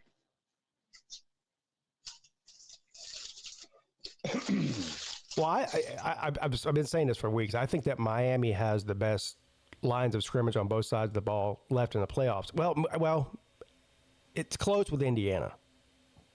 Indiana's line of scrimmage are fucking nasty too. They are. Miami's is definitely more talented. I would say Indiana's is probably more disciplined and I would even dare say a little better coached. Yeah, they are. Indiana as a whole. Yeah, they don't make any mistakes. They like Indiana's a team that they don't have any real weaknesses at all. They don't. Out of all the teams left in the playoffs, they don't hurt themselves. Every other team you could point to a situation where they've hurt themselves and instead of getting beat by the other team. You can't say that about Indiana. They just don't make mistakes. Yeah, and that was Miami's downfall in the 2 losses they had. Yeah. Was they hurt themselves. One of them, Carson Beck threw 4 or 5 picks. Right. In the SMU game, a whole lot of penalties, sloppy play. I don't know. I'm excited about this. These Final Four teams. Because, all the bitching that we do about the playoff selection and who should be in and who's out and who's better, who's got better schedule, blah, blah, blah. The constant arguing back and forth. I actually do think that the last 4 teams are probably the best 4 teams in the country. Like, I don't think they might have got it wrong with leaving Notre Dame out. I think that probably had more to do with the auto bids than anything else. That's a problem. But at the end of the day, I think we have the best 4 teams playing at the end of the year here. So I'm not upset about it at all. I'm a little upset. Well, I know you're upset because Georgia lost. Yeah, but hey, we had a good run. Yeah. Look, you had a great season, and I just don't think. Look, I don't think Georgia was just they just weren't good enough to win a national title this year. I mean, there's nothing wrong with that. I mean, they were team. They still had a great season. Offensive line all beat up, but a lot of those guys are coming back. So, I think we'll have a great season next year. I'm sure you will. I'll tell you something. Yeah. I just chimed in, saw you wrong. And I think you guys were talking about it, but after watching Indiana, I don't think there's nobody. I don't think so either. After Indiana. Yeah, I've got Miami winning. I've got Indiana winning. So I think they'll be in the title game together. And then I think Indiana beats Miami. That's my prediction. But obviously anything can happen. But I mean, I just don't see any real weaknesses with Miami. They are just so solid that to beat them for 4 quarters is going to be really hard for any team. Yep. And Ole Miss may give them a run, though. We'll see. I mean, Trinidad Chambliss is. People have said this, and I kind of believe it now after watching him. He's the best college football quarterback out there now. He's the best. He's probably the most. He's probably the most dangerous quarterback that's left in the playoffs this year. But if you look at so he's probably the best quarterback left. But the teams as a whole, I don't know. I don't think Oregon's as good as Indiana. Yeah. And on both sides of the ball, I don't think that Ole Miss can match up with Miami. Now, if just quarterback, yeah, I mean, and he did. And also, by the way, I think that Georgia is a better football team than Ole Miss. They still lost the game because of Chambliss. I mean, he really put that team on his back. And what's that running back? He certainly did. And what's that running? Did. He won. He willed and won that game himself. Fletcher, right. Is that the running back's name? Fletcher, I think. Mark Fletcher at Miami, yeah. Yeah, no, I'm talking about the Ole Miss. Yeah, Fletcher's Miami. Who was the Ole Miss running back? Shit, I forget now. He played well too. Yeah. But all the conspiracy theories about ESPN and everybody just wanting the top brands in the playoffs, that goes right out the window. You've got 4 teams who are not traditional national powers playing in the Final Four this year. I mean, you can make it. I think like you said it earlier. I think it's the right teams that'll be going into the finals here. I mean, it all kind of washed. It all kind of came to ahead. I mean, it came to a right head of the right teams. Well, here's my problem. I'm actually a little more worried about this Indiana-Ole Miss game or Indiana-Oregon game than some people are for Indiana, because we've seen it multiple times in the playoffs now, because you've had several rematches. It is hard to beat a team twice. I don't know if Indiana will do it.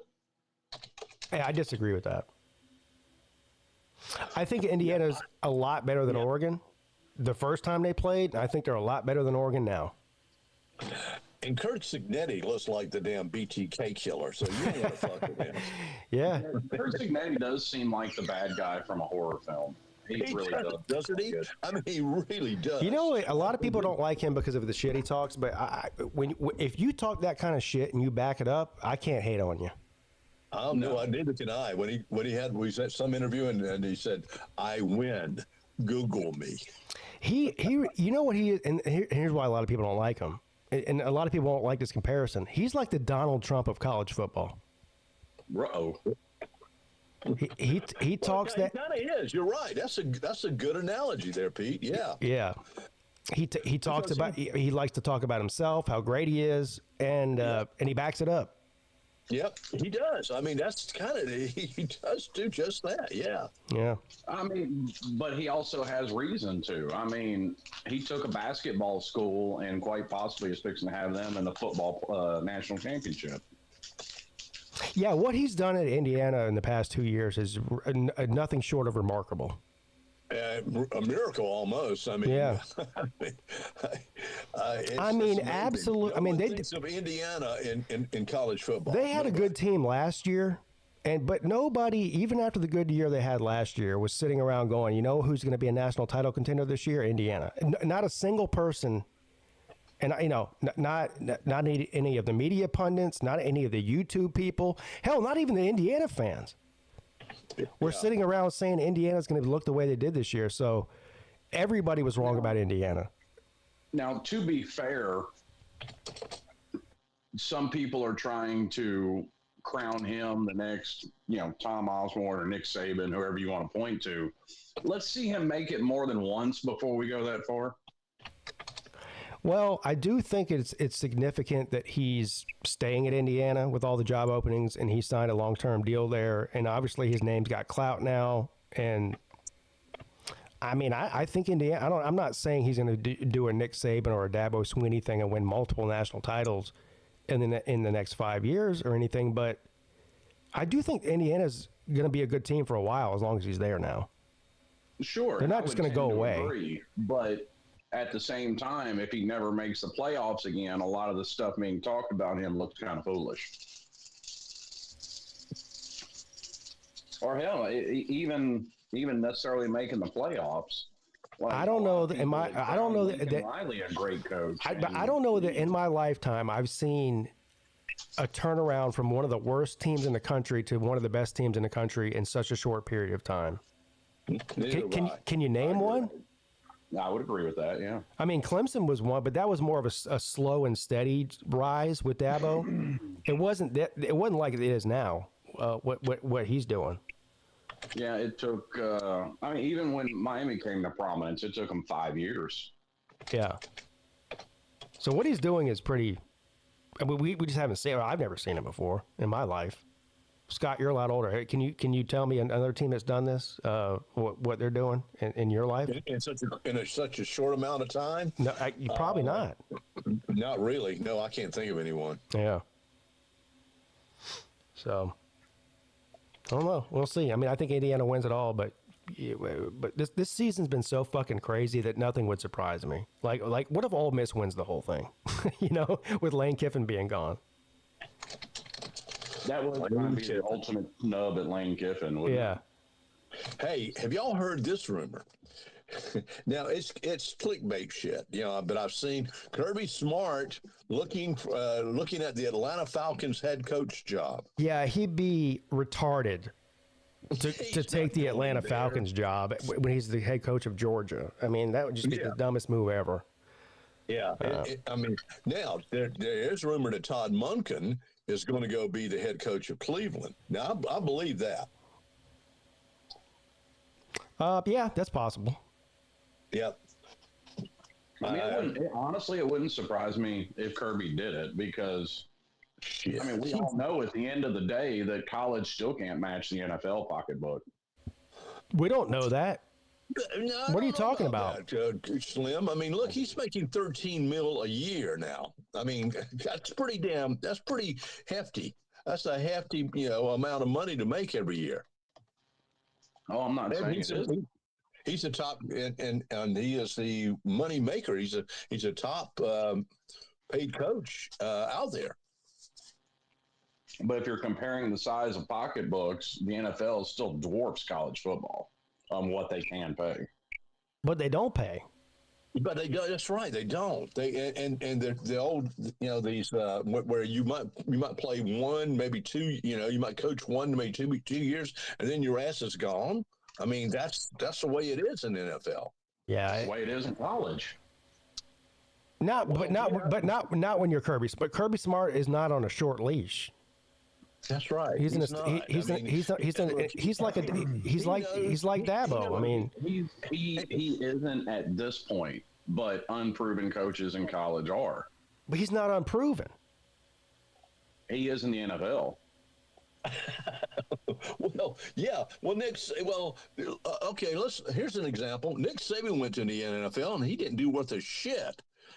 And so I don't think Kirby's going anywhere. No successful college coach has, but two. If you are an established winning coach in college at a major football program like Georgia or Notre Dame or Clemson or Miami, you'd be a fucking fool to go to a shit franchise in the NFL. Amen.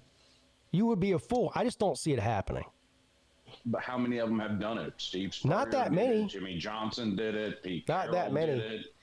I mean, listen. Successful. Now, I've been hearing for years that Dabo Swinney's going to the NFL because he doesn't like college anymore. He still hasn't. I told you he wasn't going. He's still not going, and he's still not going. Same thing with Marcus Freeman this year. Oh, a bunch of smoke around the New York Giants hiring him. He's not going there. Why would he leave Notre Dame to go to fucking New York and try to rebuild that shithole of a fucking franchise up there where he gets fired in 2 years? There's a laundry list of coaches that have done it, though. Yeah, but there's not really. I mean, over time, how many? Percentage-wise, it's very low. You've got coaches that have tried to do it, but the percentage-wise, most successful coaches in college do not go to the NFL. Right. I mean, Spurrier went up there and he thought he could do the old run and gun, and he failed miserably with that with Washington. Well, lots of them, like I said, only two of them have ever really been, well, three if you consider Harbaugh. And I mean, yeah, he didn't win the Super Bowl, but I consider Harbaugh a success for making it. You know what? I'll give you kudos there. I think Harbaugh is, he's done pretty well with San Diego. Or what are they now? They're the LA Chargers. Well, I mean, he made it. He went to the Super Bowl twice with San Francisco before he went to Michigan, didn't he? Oh, that's right. He went all about the 49ers. Yeah, he was the coach. He was Colin Kaepernick's coach. Yeah, he went from Stanford to San Francisco, from San Fran to Michigan, from Michigan to the Chargers. Yeah, but he's the exception to the rule, I think. Well, and Pete Carroll did it similarly. He actually started the NFL, came to college, had success, and then went back to the NFL. Because he flopped his first time around. A lot of these coaches have big egos, and they win a lot in college, and they say, okay, like Spurrier, like, a bunch of them, Pete Carroll, and they go, I'm going to try my hand in the NFL, and most of them fail. But I think in today's college football, if you are an established coach that wins a lot and you're getting paid upwards of $12 and $13 million a year with these crazy contracts, you'd be a fucking fool to go take over the New York Giants or the Jets. Right. Oh, I don't disagree with that. I'm just saying I would not be surprised if one of them did it. Because like actually, I'll bet you $1,000 that Kirby's not going to the NFL in the next 5 years. And the Bobby Bowdens and the Joe Paternos and the Tom Osbornes that make a career out of being a college coach at a high level. Now, see, I would never. I will agree with you here. I would never say never. But like Scott's saying about Kirby Smart, I don't think Kirby Smart's going to the NFL in the next 3 or 4 years. Now, never say never. Like, they might, if they have a couple of bad seasons in 2030 and 2031, he might decide to leave and go to wherever. But the same as I've been saying about Dabo, I've been hearing this about Dabo for 5 years. He's going here, he's going there, he's going to the Raiders, he's going to the fucking Dolphins, he's going to the, Alabama. I'm like, he's not going anywhere. Yeah, Dabo doesn't strike me as the NFL type. No, I don't see Dabo going to the NFL either. No, I mean, never say never. I mean, maybe 2 years go by. The next 2 years, if Clemson shits the bed and he gets fired and he starts getting NFL offers, he might go do that. But right now, he's not. No. Well, here's the thing, though. I don't see it going down that way because if you spend 2-3 years shitting the bed, what NFL team is going to want you at that point? Oh, trust me, dude. Have you seen some of these NFL coaches? They have no track record at all. There is at least 2 or 3 NFL teams every year that's willing to pay Dabo to come there. I promise you. God, the New Orleans Saints coach looks like he's 17 freaking years old. He's even said, Dabo's even said, he didn't name the teams. He says every single year he gets calls from NFL teams that make him offers. Every year. Oh, I'm sure they get calls. Yeah. So, yeah, I mean, somebody would hire him. I'm not saying it'd be a good idea to do it. I don't think he'd be a good NFL coach, honestly. But somebody would be willing to be stupid enough. Have you seen how bad some of these NFL coaches hires are? I mean, Dabo would fit right in with those. We're talking about a lot of the same names getting recycled in college football, like Will Muschamp. How does he keep getting those head coaching jobs? But you see that in the NFL too. They'll recycle a lot of the same people. Yeah.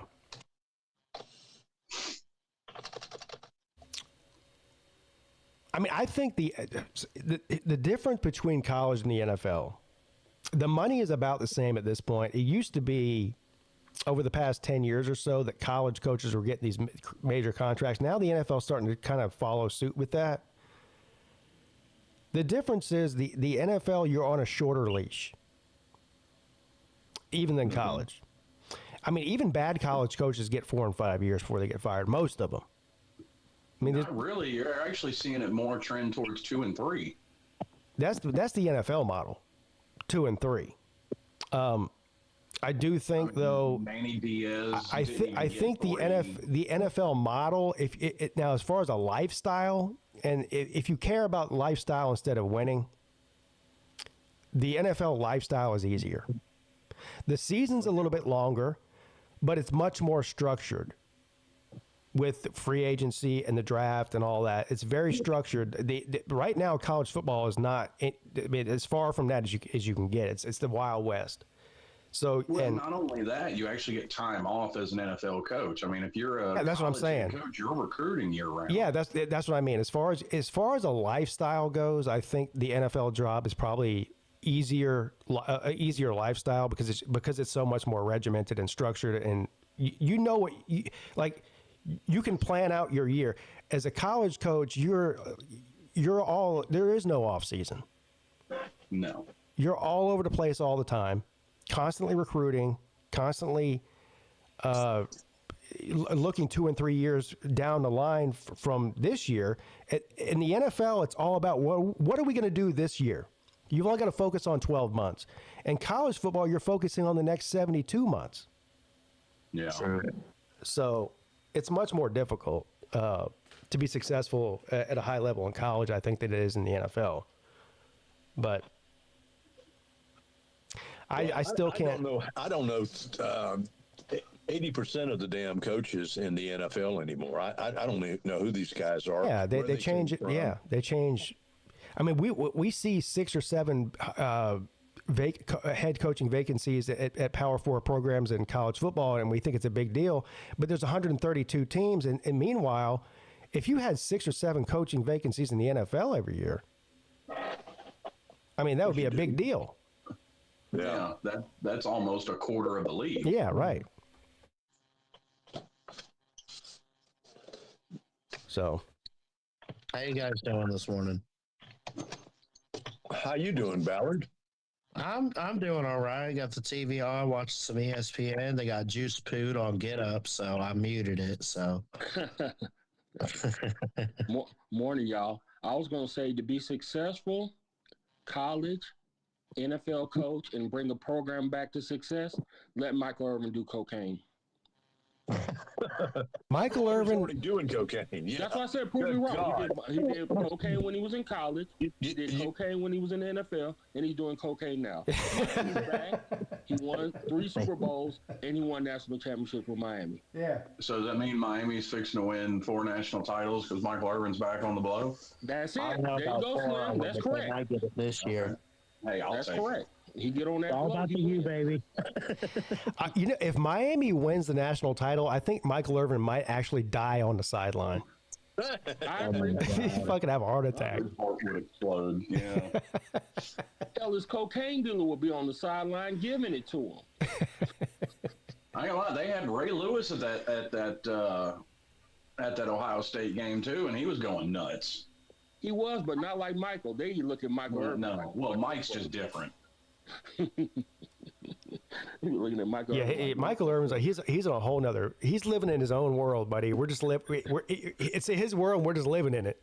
That's what it Pulled out his is. belt, whipping the thing, belt the ass, and I was like, God damn, Mike. Hide your water coolers. You got how old is Michael Irvin? 50s, late 50s, maybe. Yeah, I think He's so. in the 50s. Yeah. This is a grown man whipping trash cans with a belt. Yes. And getting down on his hands and knees like a dog on the sideline, barking at people. Rick James told y'all cocaine was a hell of a drug. Y'all got to believe him. Yeah, man. James did tell us that. Cocaine is a hell of a Did drug. y'all see the rant that he did and saying, I could play right now. I could do it right now. He question me. Mentally, he probably could, but physically, his body would. I don't think his body could take. I'm actually jealous of Michael Irvin. He's got more energy than I've got, and he's 15 years older than me. Well, I mean, we say that though, and how long has T.O. been out of the game? And you saw him line up against college players at Colorado and smoke them. Mm-hmm. Yeah, but he can't catch no more. Have you seen Michael Irvin walk? He's got bad knees, a bad back, bad ankles. I mean, he's got bad everything. He ain't. No, that's just his pimp walk. No, stop But you remember why he retired? You remember why he was forced to retire? Yeah, I know. Right. So he's fucked up physically. I mean, he wouldn't be able to tackle a high school player at this point. Y'all know how they got the. I do think he is in. He would die. I mean, I'll give him this credit. He's probably in much better physical shape than the average person his age. I don't know about that. I mean, I'll tell you. Yeah, I agree with that. I don't know, man. Just watch him walk. He's got some joint issues. Oh, I'm sure he has some joint issues, but name me somebody at his age that doesn't have joint issues. I mean, he's got a lot of. See, here's the thing. I don't think physically he's in great shape, but mentally he's got more energy mentally than most people his age. He's got more energy mentally than people within 20 years of his age. Yeah. He's got more mental energy than Ballard. Damn. Damn. Everybody does. And he's old enough to be Ballard's granddad. Thanks for including me. You're welcome. Not shots fired on the Midday show. Damn. Ballard's just chilling. Oh, you catch this straight, Ballard. What? Yeah. Well, no, it's not really catching a stray when it's equal opportunity. Damn.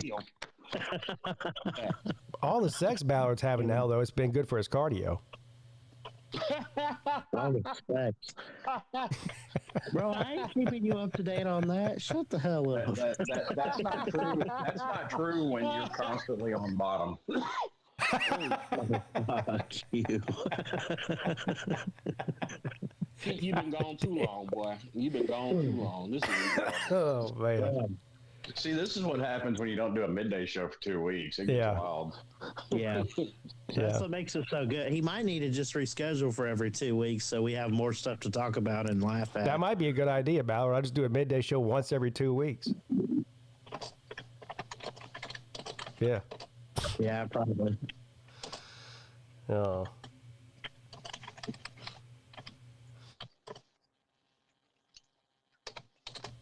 Well. So can we finally put the conversation to bed after tonight of the SEC being the most dominant conference? They weren't in the postseason this year. No, we're not. Or last year. Can we also put to bed the idea that the ACC is the worst conference? Let me ask you a question. First of all, no. The ACC had a winning record against the SEC this year in a total of 14 games. All right? They had the second best bowl percentage winning outside of the Big Ten. Let me ask you a question. What the fuck has the Big 12 done lately? They're the shit. They're crap every year in the regular season. They're crap every year in the bowl season. They haven't done fuck all in the playoffs. Why is the ACC labeled as the worst conference? Why is it not the Big 12? I don't consider Big 12 a real conference. They're a Group of 5 conference. I don't even consider them in there. Yeah, but why is everyone talking about the ACC is the worst? But clearly, mathematically, the Big 12 has been the worst for the past 15, 20 years. You're right, Pete. Pete, when you're right, you're right. Yes, the Big 12 is shit. If Miami wins the national title this year, that'd be 3 different ACC teams title winners in the playoff era. How many Big 12 teams have won a playoff game? None. You got your point. Hey, you hit your point on home run. Big 12 is shit. Yeah. They need to go the way of the win. They can go to Group of 5. Stop mistreating the ACC. Tired of it. Yeah. Tired of it. Your point is very valid. The Big 12 is shit. They are shit. Well, Uncle Lou's been the one out here spreading this misinformation and propaganda about the ACC being the worst conference in the history of football. It's just not true. Him and Paul Feinbaum. What's the saying? The math don't lie. It don't. Numbers don't lie. Numbers don't lie. People lie. Show on ESPN. Numbers don't lie. People lie, but math don't lie. Yeah, numbers don't lie. Yeah. People been repeating that forever. I ain't never had a math problem lie to me. That is correct. Yeah. Now, I mean, 2 plus 2. Like Terrence Howard, the actor, then the math does. Yeah, 2 plus 2. Yeah, 2 plus 2 equals 5 to Terrence Howard. Right. And he can prove it. Right. I said, man, are you in fucking insane? I'll tell you what. I want some of the mushrooms he's taking. This guy's on another planet. Right. He talking about I've disproved all this math theory. What the fuck are you talking about? What? You've also disproved how to get a fucking job. Did you see? Did you see when he was on Rogan and they brought on? First of all, he went on Rogan by himself and was talking about all this crazy shit, and Rogan's just like, "What the fuck?" So then he brought him on with an actual physicist, who is it? It was one of the Weinstein brothers. I can't remember Eric or Brett. I get confused with one. And he's trying to explain to him all his theories, and he's just like, yeah, no. Like what you're saying is just not true. Right. Because he said Neil deGrasse Tyson mistreated him, and he said, okay. He's like, why he mistreated him. And he was trying to be nice to him too. He's like, look, man, he's like, you got some really good, like you're a deep thinker and you got some really good theories, but what you're saying is just not mathematically true. You just don't know what you're talking about. Nope. But he did like the little shapes he made. He said, it's like artwork. He said, you should do art. He said, what? I mean, Terrence Howard, he'd be a fun guy to smoke a blunt with or something. You know what I mean? Just sit there and listen to his crazy shit for a couple hours. You're high as fuck, you know?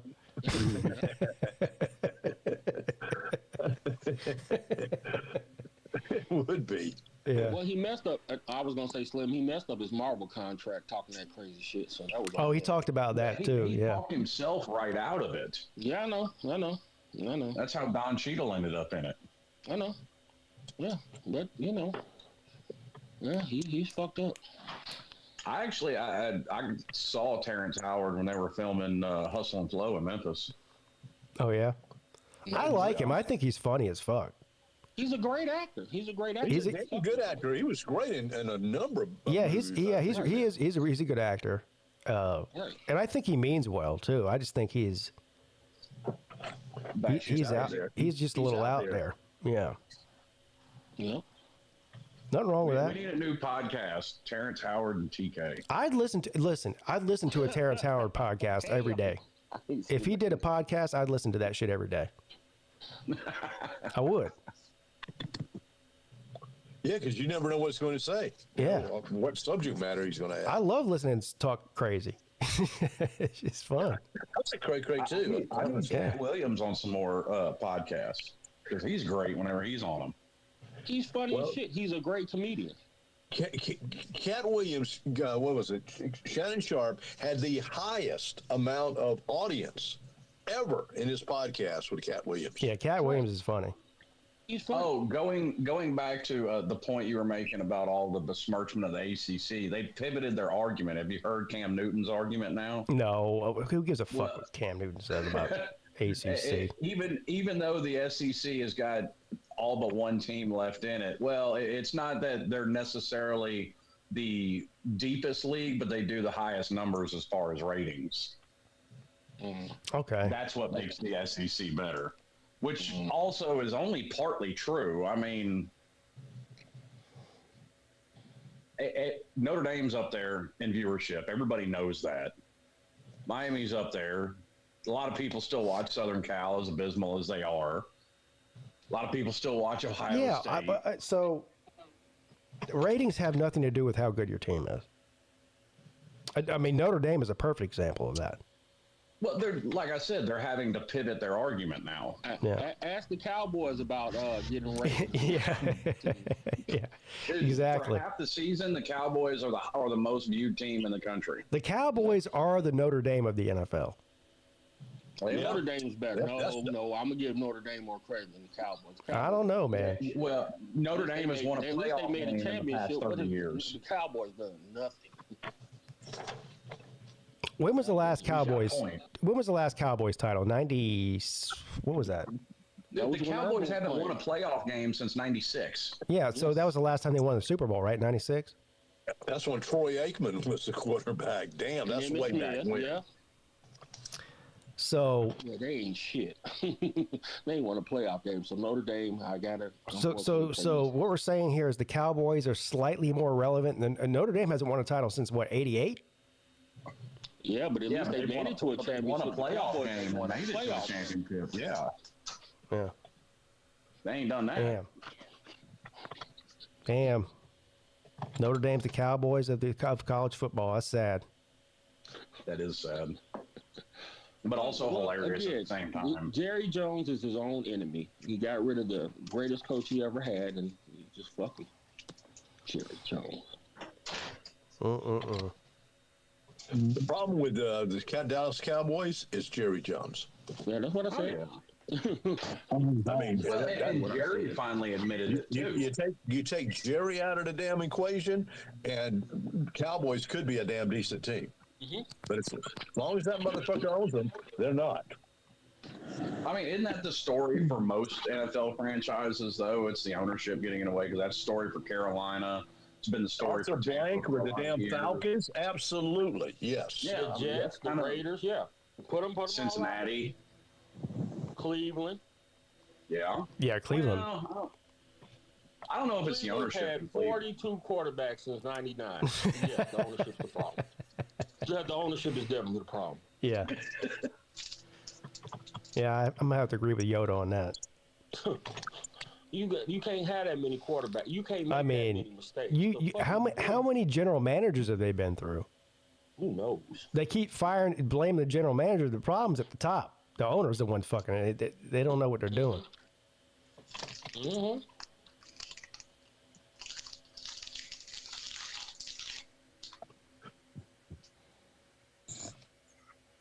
Who's that? Who's the female owner that's at all the practices and shit, writing down X's and O's? What team is that?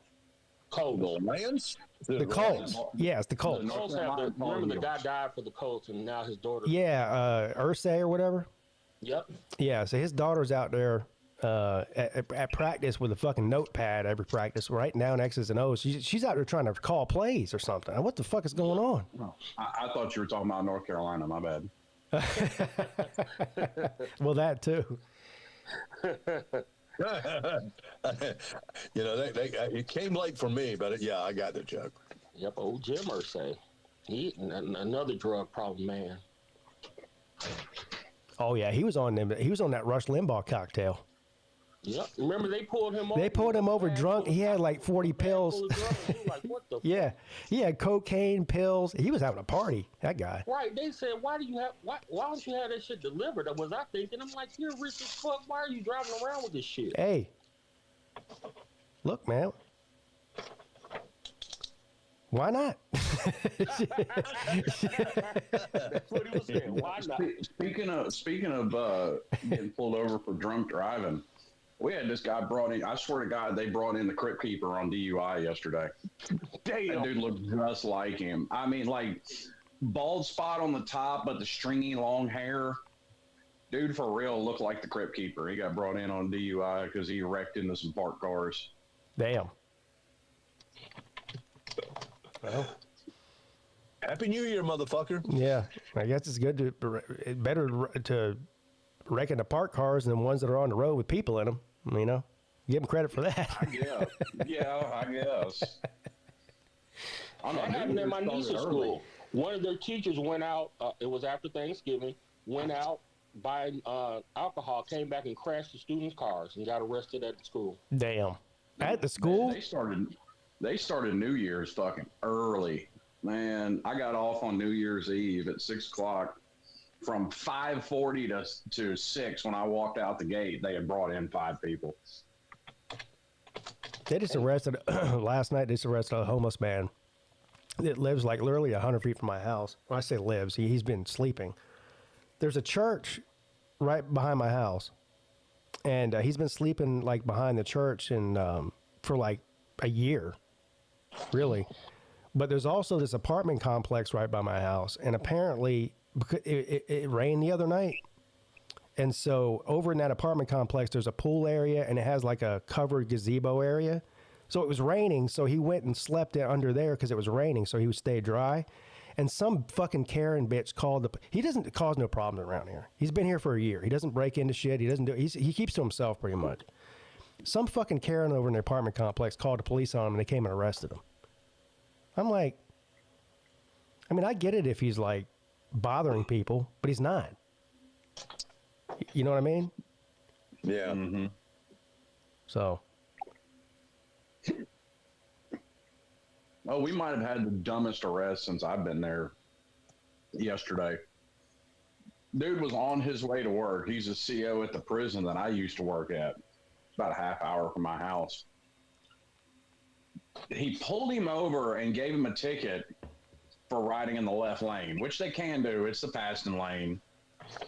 But not many cops write those tickets anyway. He ended up getting arrested because he refused to sign the ticket. Tennessee's one of those states, you're getting a ticket in lieu of being arrested, so they can't arrest you for not signing the ticket. I probably would have been arrested too. I'm not signing their ticket. You've literally signed every ticket you've ever gotten. But no, I've never signed a ticket. I don't think that's a thing. I don't think that's a thing in South Carolina. I've never signed a ticket. I've got a bunch of them. There are several states that it is that way. Why do they need your signature? They say you're acknowledging you got the ticket. You're not admitting guilt. They just said Georgia too. You're not admitting guilt. You're just acknowledging we gave you the ticket. It's like the states like Tennessee and Arkansas that can't arrest you for it. You're getting a ticket in lieu of. So when they leave you a parking ticket, you're not even there. You can't sign a parking ticket, but you still got the ticket. So what's the difference?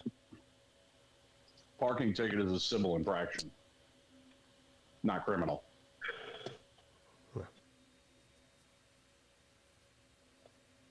Hey, let me ask you something, Slim. Is it true when it becomes full moon that it gets kind of ape shit crazy out there? Actually, it was a full moon the other day, and we had a fight break out. So, yeah. Okay. And it was, I mean, when I say it was at shift change, it was at 5:55, and they decided to get to fighting. Like, I had just walked off the pod from counting, and we knew something was going on. They had pulled one of them off out in the hallway to talk to him, and they let him go back in. And there was like 4 of us sitting there watching, and he goes straight back. We call it the trailer park. There's kind of like a dog leg where there's 4 bunks back in the back, and that's where all the bullshit happens because it's kind of hard to see back there. He went straight back there, took his uniform down, and we're all like, they're finna go. And sure enough, about 5 seconds later, all hell breaks loose. Wow.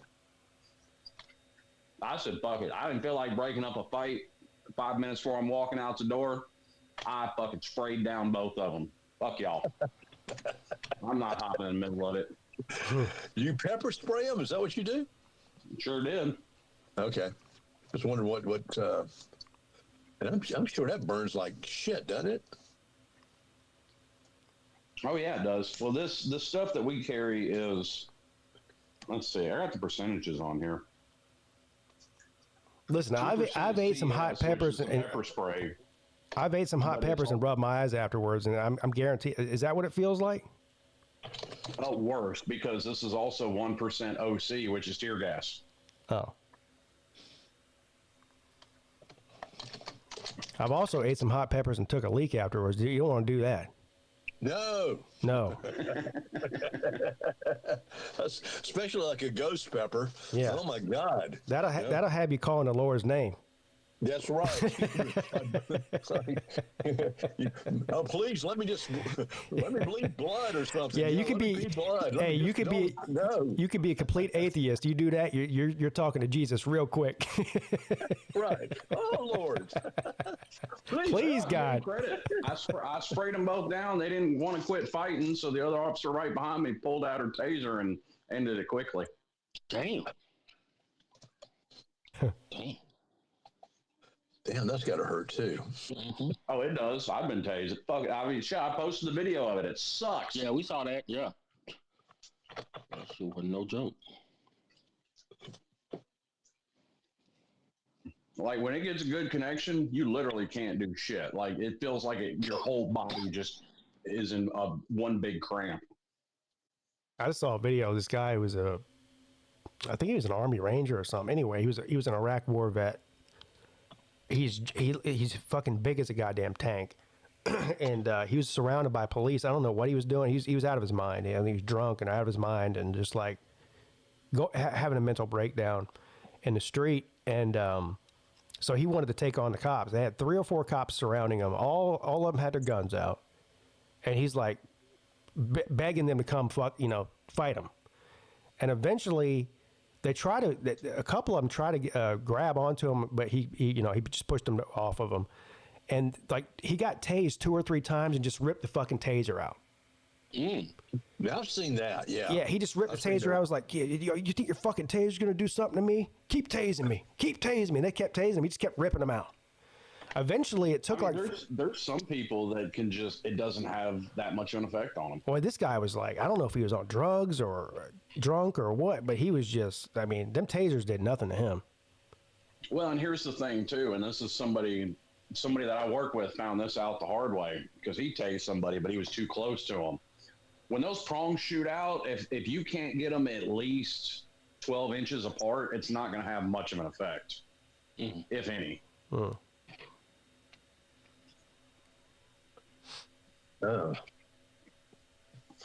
Me don't want anything like that. Me don't want to get tased. Not at all. No, fuck that. That's my resolution for 2026 is not to get tased or pepper spray. That's pretty good at a resolution. I'd rather get pepper spray than tased. Yeah, I'm with, having gotten both, I'm kind of with Pete, because the pepper spray sucks for about 10 minutes. Yeah, exactly. And not only that, like, it might be a small percentage, but there's a chance if you have a weak heart, you get tased, you might fucking go into cardiac arrest. Just is what it is. There aren't, I don't know of any examples of that happening in the department I work for, but it happens all the time. I mean, I don't know the statistics nationally of how many people get tased every day, but it's not a small number. And so a certain percent of those people are just going to have a heart attack and die. So I don't want to be one of those. I'd rather get pepper sprayed and just, be in pain for 10 minutes, like you said, than have my heart give out. And we're actually going to more of that stuff. Like, we're getting the little pepper spray guns, shoot out the little balls. Oh, like the pepper pellets or whatever they're called. Yeah, we're getting some of those. We've got. Is that the Burna? Is that what it is? No, I know what you're talking about, Scott. My sister has one of those. Those are just plastic BB balls, basically. Yeah. I shot my brother-in-law with one of those because he asked me to. What? Yeah. As long as he asked you to, you why the hell not? Yeah. It was at Christmas. My sister got one for Christmas, and my brother-in-law was over here, and he was like, I wonder what that would feel like to get shot with that. I said, I'll shoot you with it. He said, all right.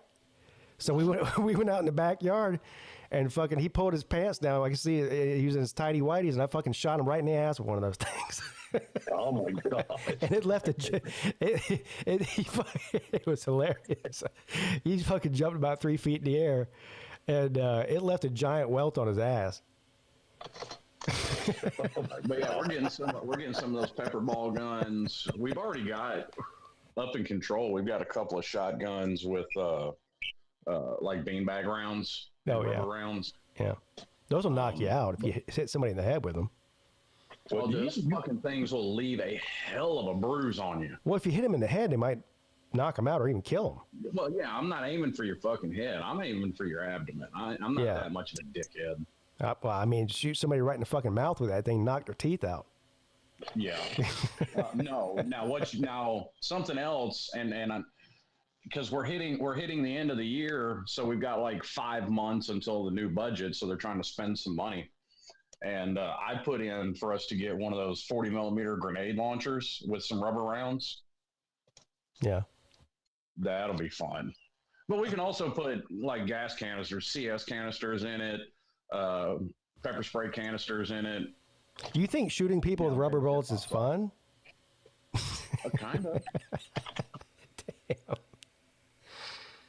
Yeah. Hey, have you guys heard of the Byrna? You know, they're advertising the shit out. That's of what I'm it. talking about. Yeah, I told you I shot my brother-in-law with the Byrna. Oh, it was a Byrna. Okay. Yeah. All right. So it's like it's a non-lethal. It's like an airsoft gun on steroids. Basically, it's got a much larger, the airsoft like tiny little BBs.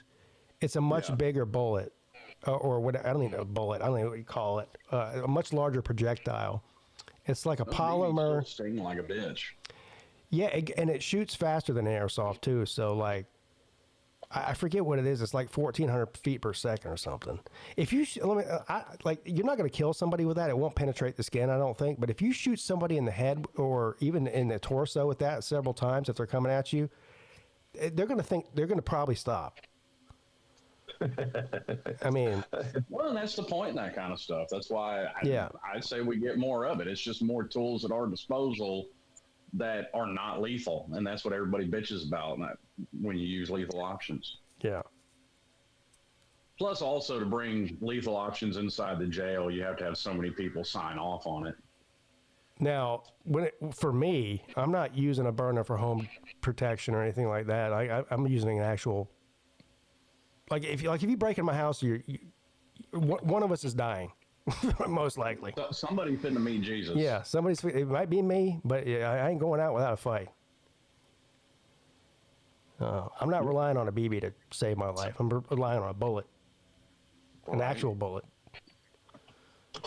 Oh. Yeah, you've heard of Sturgill Simpson's story. You know the country singer Sturgill Simpson, that someone broke in his house early in the morning. Thank God his family had gone somewhere, and he just heard a rustle downstairs, and he has an AR-15, so he comes creeping down the stairs, and he looks around the corner and sees the guy, and the guy sees him, and he says, "What are you doing here?" Or he says, "What are we going to do here?" And that guy just took off, tore down the damn fence, ran through the fence, and tore it down. Damn. But he had broken into several homes around the area. Yeah, well, you know what they say: you fuck around, you find out. That's right. That's true. That's true. I mean, I personally wouldn't go for my AR. My preference in the house is a shotgun, but that's me. Everybody's got their own personal preference. I want a shotgun bad. I do. I think shotgun is going to make an impact. But I got a 38 with the yeah. I've got all those. I got an AR. I got a shotgun. Yeah. Got a bunch of pistols. I prefer a pistol just because I've got kids in the house, and shotguns can be messy. You can hit shit you're not trying to hit. You can. Like I said, it comes down to personal preference. My thing about it is it's most likely going to be an up close encounter in which you should, with any kind of pistol, you should be able to hit your target unless you just don't know how to use a gun at all. You should, but to your point with having kids in the house, the reason I go with the shotgun is, especially if I've got, say, like number 7 or number 8 shot in it, it's not going to go through 2 layers of drywall. No. So I got to worry about missing and hitting any of the kids. Well, if your kid is in close proximity to who's breaking in your house, you got to make a decision there. Now, outside is a different story. If you're outside and somebody's on your property, a shotgun probably definitely a better option. But in close quarters, I don't think a shotgun's a good idea. I don't. Everybody has their personal preference. Yeah. I don't want to accidentally shoot Mrs. Peete. As well as a shotgun, there's a loaded handgun beside the bed, so I'm not disagreeing with the handgun option either. Yeah. I mean, I don't want to accidentally shoot Mrs. Peete. That would be bad. How am I going to explain that to her family? And to the police. That would be a little tough. Yeah. I accidentally shot Mrs. Peete. Yeah. You got the robber, but you also got your wife. Damn. Two for one special, I guess. Well, at that point, I would suggest getting back in the gym because you're going to be back in the dating market. Did you say he's going to be back in the dating market? God damn.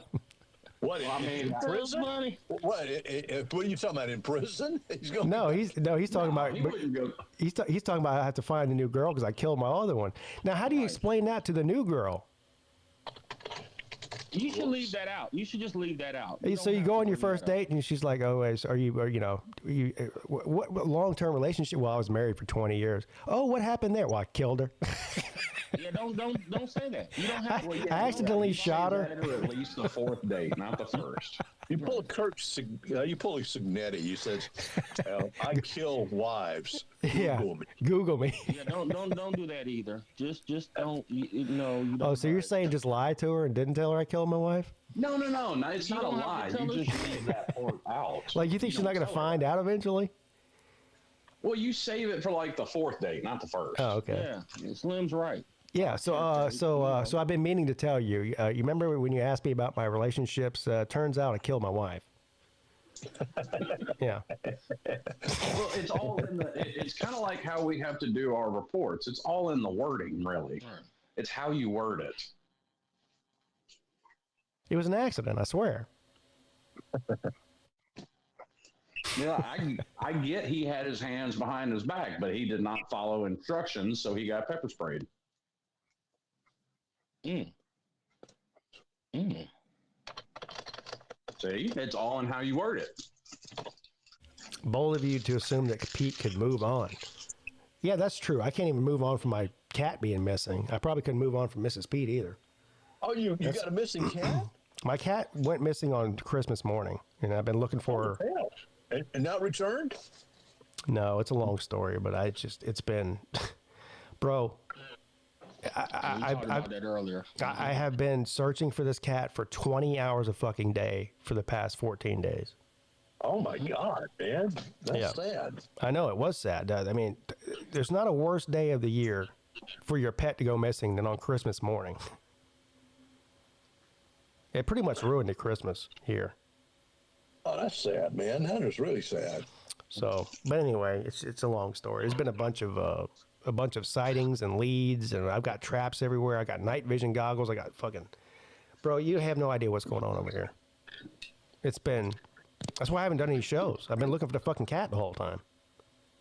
You've been on cat patrol. Huh? I've been on cat patrol. I've trapped 5 cats. You trapped? Wow. Yeah, I got traps set all over this neighborhood. I'm like fucking what's his name in Caddyshack, looking for this cat. Yeah. Bill Murray. Yeah, I'm like Bill Murray in Caddyshack, looking for this goddamn cat. Oh man. How long? I'm not trying to downplay it, but I don't think I would have let that ruin my Christmas. Like, it's just a cat. No, my pet is my family. When you have a pet like that and you lose a pet, that's pretty hard. My dog, but he's still just a dog. My pet is my family member. So if my family member goes missing, I'm looking for my family member. Yeah, I agree. Pete would be the type of person, if he didn't have kids, he would have cat mom sticker on his back window. Please, I've had one cat. I've had a bunch of dogs, but yeah, I mean, I love my dogs. I love my cats. I mean, if you. Pete is not a pussy. He just loves it. That's all. Yeah, I love pussy and I love pussy cats. That is true. No, but seriously, man, I love that cat, man. She was my buddy. Yeah. She followed me around all day, every day. She was just, I mean, she's just a fucking. Shit, I got 3 kids that do that. She's just a cool animal. I mean, I love that cat. And my kids love that cat too. That's the other thing. It's not just about me, it's about my kids and my wife. Yeah, they'll get over it. Get another cat. Yeah, you say that. Yeah. Damn. Well, bury it. He's telling you to bury it, and just go get another cat. Well, you know what? It's funny he says that because I would almost rather just know that the cat is dead than just go missing, because then I can just move on. Gotcha. But the fact that I don't know what's going on and she still might be around here, that's worse than her dying, honestly. I mean, not really. I mean, at least not the way I look at it. Anyhow. Did she have tags on her and all that? Yeah, all that. She's chipped. She had a collar on, but I don't know. I mean, the collar's even still on her anymore. It's been 14 days. Today's day 14. So, and people How does the chip work? Like if they get taken into a shelter, you can scan them. And it's like a barcode underneath their skin, I guess, and it tells you who it belongs to. But in order for that to work, it's got to be taken into a shelter. Gotcha. Yeah, and they're supposed to call you. But here's the other thing: I've been to all the local shelters here a couple times since she's been missing, and these motherfuckers don't know what they're doing. They're so incompetent. I don't even trust if she came in there if they would call us. Gotcha. It's run by a bunch of volunteers and fucking morons is what it's run by, honestly. Gotcha. Dim-witted dumbasses, yeah. Yeah. I got it. So anyway, it's been a whole thing. That's hard, man. I understand. You know, I saw in one of your videos you said, yeah, it's been a kind of tough Christmas. I was going, oh, what the hell did you have a death in the family? Well, kind of you did, you know? If you can't find your cat, right? I mean, Pete sounds so down, you'd almost think he's going through a divorce. No, he won't go through a divorce. He'll just kill Mrs. Pete. That's well, we covered that this morning. Yeah. Yeah, we already covered that. Well, I would hate to be Slim Shady's pet. He don't give a fuck about animals, does he? Well, no, I mean, I do. I mean, I take my dog to the vet and I get him his shots, but it's still just a dog. Okay. Yeah, but do you pet it? Do you love it? Do you do all that stuff? No, he don't. Doggy? Sure. I mean, he don't do a whole lot of that now because he's like 14 years old. But okay, you got an old doggy. So what you're saying, Slim, is since my cat went missing, I should say fuck it and just not care. Get another cat. Well, I mean, I probably eventually will get another cat, but I'm still looking for this one. Cats aren't like dogs; like they go missing for long periods of time and eventually they come back. They come back. Yep. So that's what I'm trying to do is lure her back here. And anytime I get a lead, I mean, if a neighbor sees a black cat in your yard, I'm going to look for it. You know what I mean? I mean, if she's been gone this long, the possibility ever cross your mind? Maybe the cat don't like you. Yeah, that's not how cat doesn't like you. Wow. Nobody's cat likes you. That's not how cats. That's not how cats operate. Pete's part? Is that what it is? No, listen. If you were to fall over dead, you know what your cat or your dog would do? They'd fucking eat you. Well, yeah, for survival, and I wouldn't mind that. I have no problem with that. Well, yeah, you're dead. I mean, it ain't like you can really do anything about it. That's right. I'm not gonna have a problem with my dog eating me. Slim just doesn't like cats. No, I'm not a cat person. But I'm not a big cat fan either. But there's a black and white cat that hangs around the neighborhood, and I will just stop and say, "Hey, kitty, how you doing?" He just meow, meow, meow. You know, he just talks to me. I love it. I mean, well, good. I hope you're having a good day. See you later. You know. Yeah, Vanny Day says maybe the bobcat. Yeah, that's a total possibility. She might have been eaten by a bobcat. Or she could just be running around living her best life. I came face to face with a bobcat, and it was crazy shit that's ever happened to me.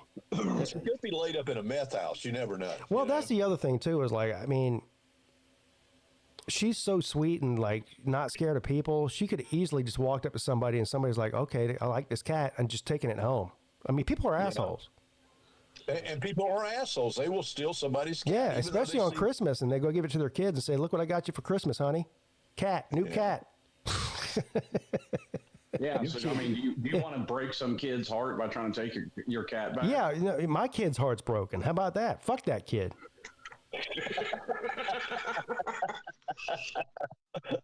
Damn. The cat's in a meth house, eaten by a bobcat, and fuck them kids. Boy. Yeah, fuck them. Okay. Meth house, eaten by a bobcat, or some kid picked him up and stuck him on. Damn. I'm hoping for the first. I'm hoping he's just laid up in a meth house somewhere and he'll come out. I don't know if I want the cat back if he's been hanging out in a trap house for 2 weeks. Well, I hope the cat just comes back, Pete. The meth house, damn. Not the meth house. That's a little tough. A little tough on the cat, you know. Then you gotta, go through the whole withdrawal of the, meth and everything else. One of my neighbors said that their cat went missing after a month. They gave up and they went and bought another cat, and then their first cat came back. Now they got 2 cats. The cat said, "You thought you was gonna replace me? Okay, I got y'all." I'm yeah. back. Hey, look. Listen to this. Maybe it was one of them Venezuelans. Springfield, they're eating the dogs. The people that came in, they're eating the cats. They're eating the pets of the people that live there. Somebody might have ate my cat. It's happening in our country, I'm and it's a shame. Cat didn't get eaten by a person. I'm gonna say that did not happen. One of these Venezuelans ate my cat. Yeah, the Venezuelans ate the cat. They're eating the dogs. Like you said, a Venezuelan ate your cat. Damn, it's going down. Well, they're not the only ones you have to worry about. Have you noticed that there's never stray animals hanging around Chinese restaurants? Oh, here we go. Damn it. That pepper steak is a peppery little cat. Damn. I'm just saying. I'm not saying that it's true. I'm just saying it's a hell of a coincidence. You're just saying, yeah, I know.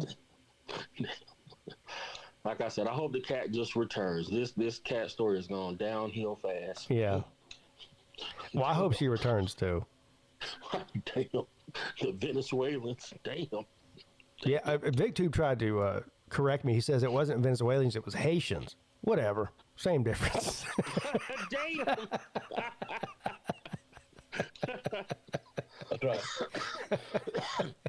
Same issue, same problem, yeah. Damn. Whatever. Damn.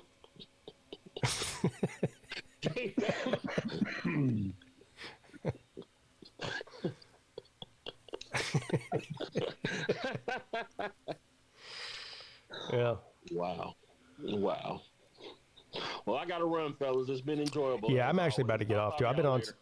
See you later, Yoda. I'm about to get off too. I've been on for 3 hours. You've been on for 3 hours? I got on. I started the show at 7 o'clock. No shit. Yeah, I was up at 3. I'm telling you, I was out. Scott, you have no idea. I'm out here at 3 o'clock in the morning every morning looking for my cat with a fucking flashlight, walking through people's yards. I'm surprised I haven't been arrested or shot. Yeah, I'm surprised some Karen hasn't called the cops on you.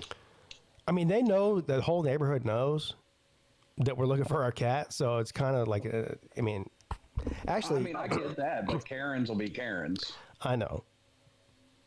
But we've had your neighbors know, and they say, always he's looking for his cat. Yeah, I mean, we've had people like they're letting us set up traps in their yard because they've seen cats there. You know, we saw a black cat in our yard last night. You could set up a trap here, so I'm out here moving traps around, checking. I'm like a fucking professional cat hunter right now. I am. I'm out checking those traps 4 times a day. I'm up in the middle of the night walking through people's yards. Anytime somebody calls or sends us a video of a cat, I'm going to their address and looking for the cat. I'm out here looking at shelters. I'm out here fucking dumpstered. There's a dumpster at the apartment complex. I'm out there every night at dusk because there's a bunch of cats eating out of that dumpster looking for my fucking cat in the dumpster. Pete's dumpster diving for his cat. It's just. Oh man, that's tough, Pete. That's tough, man. Yeah. Well, I hope you find your cat, man. You know, by all means, I hope you find it. And every day I come home, my son's like, Dad, you're gonna find the cat, right? And so then that just keep, I would just give up, but now I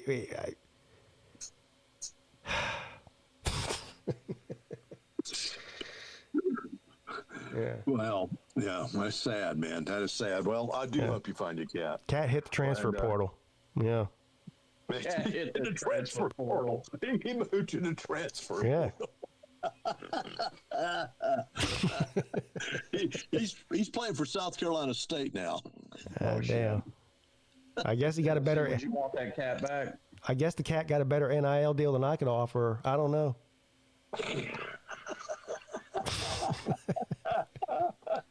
If the cat comes home, he's wearing a big gold chain, and all that. Yeah. You'll know. He transferred out on Christmas. That was fucking bad. Oh, that is bad, man. I'm sorry to hear that. Well, look, I'll let you go. If you've been on for 3 freaking hours, man, you going to be back on Friday, or are you back to your regular scheduling? Yeah, that's the plan. I mean, well, I don't know.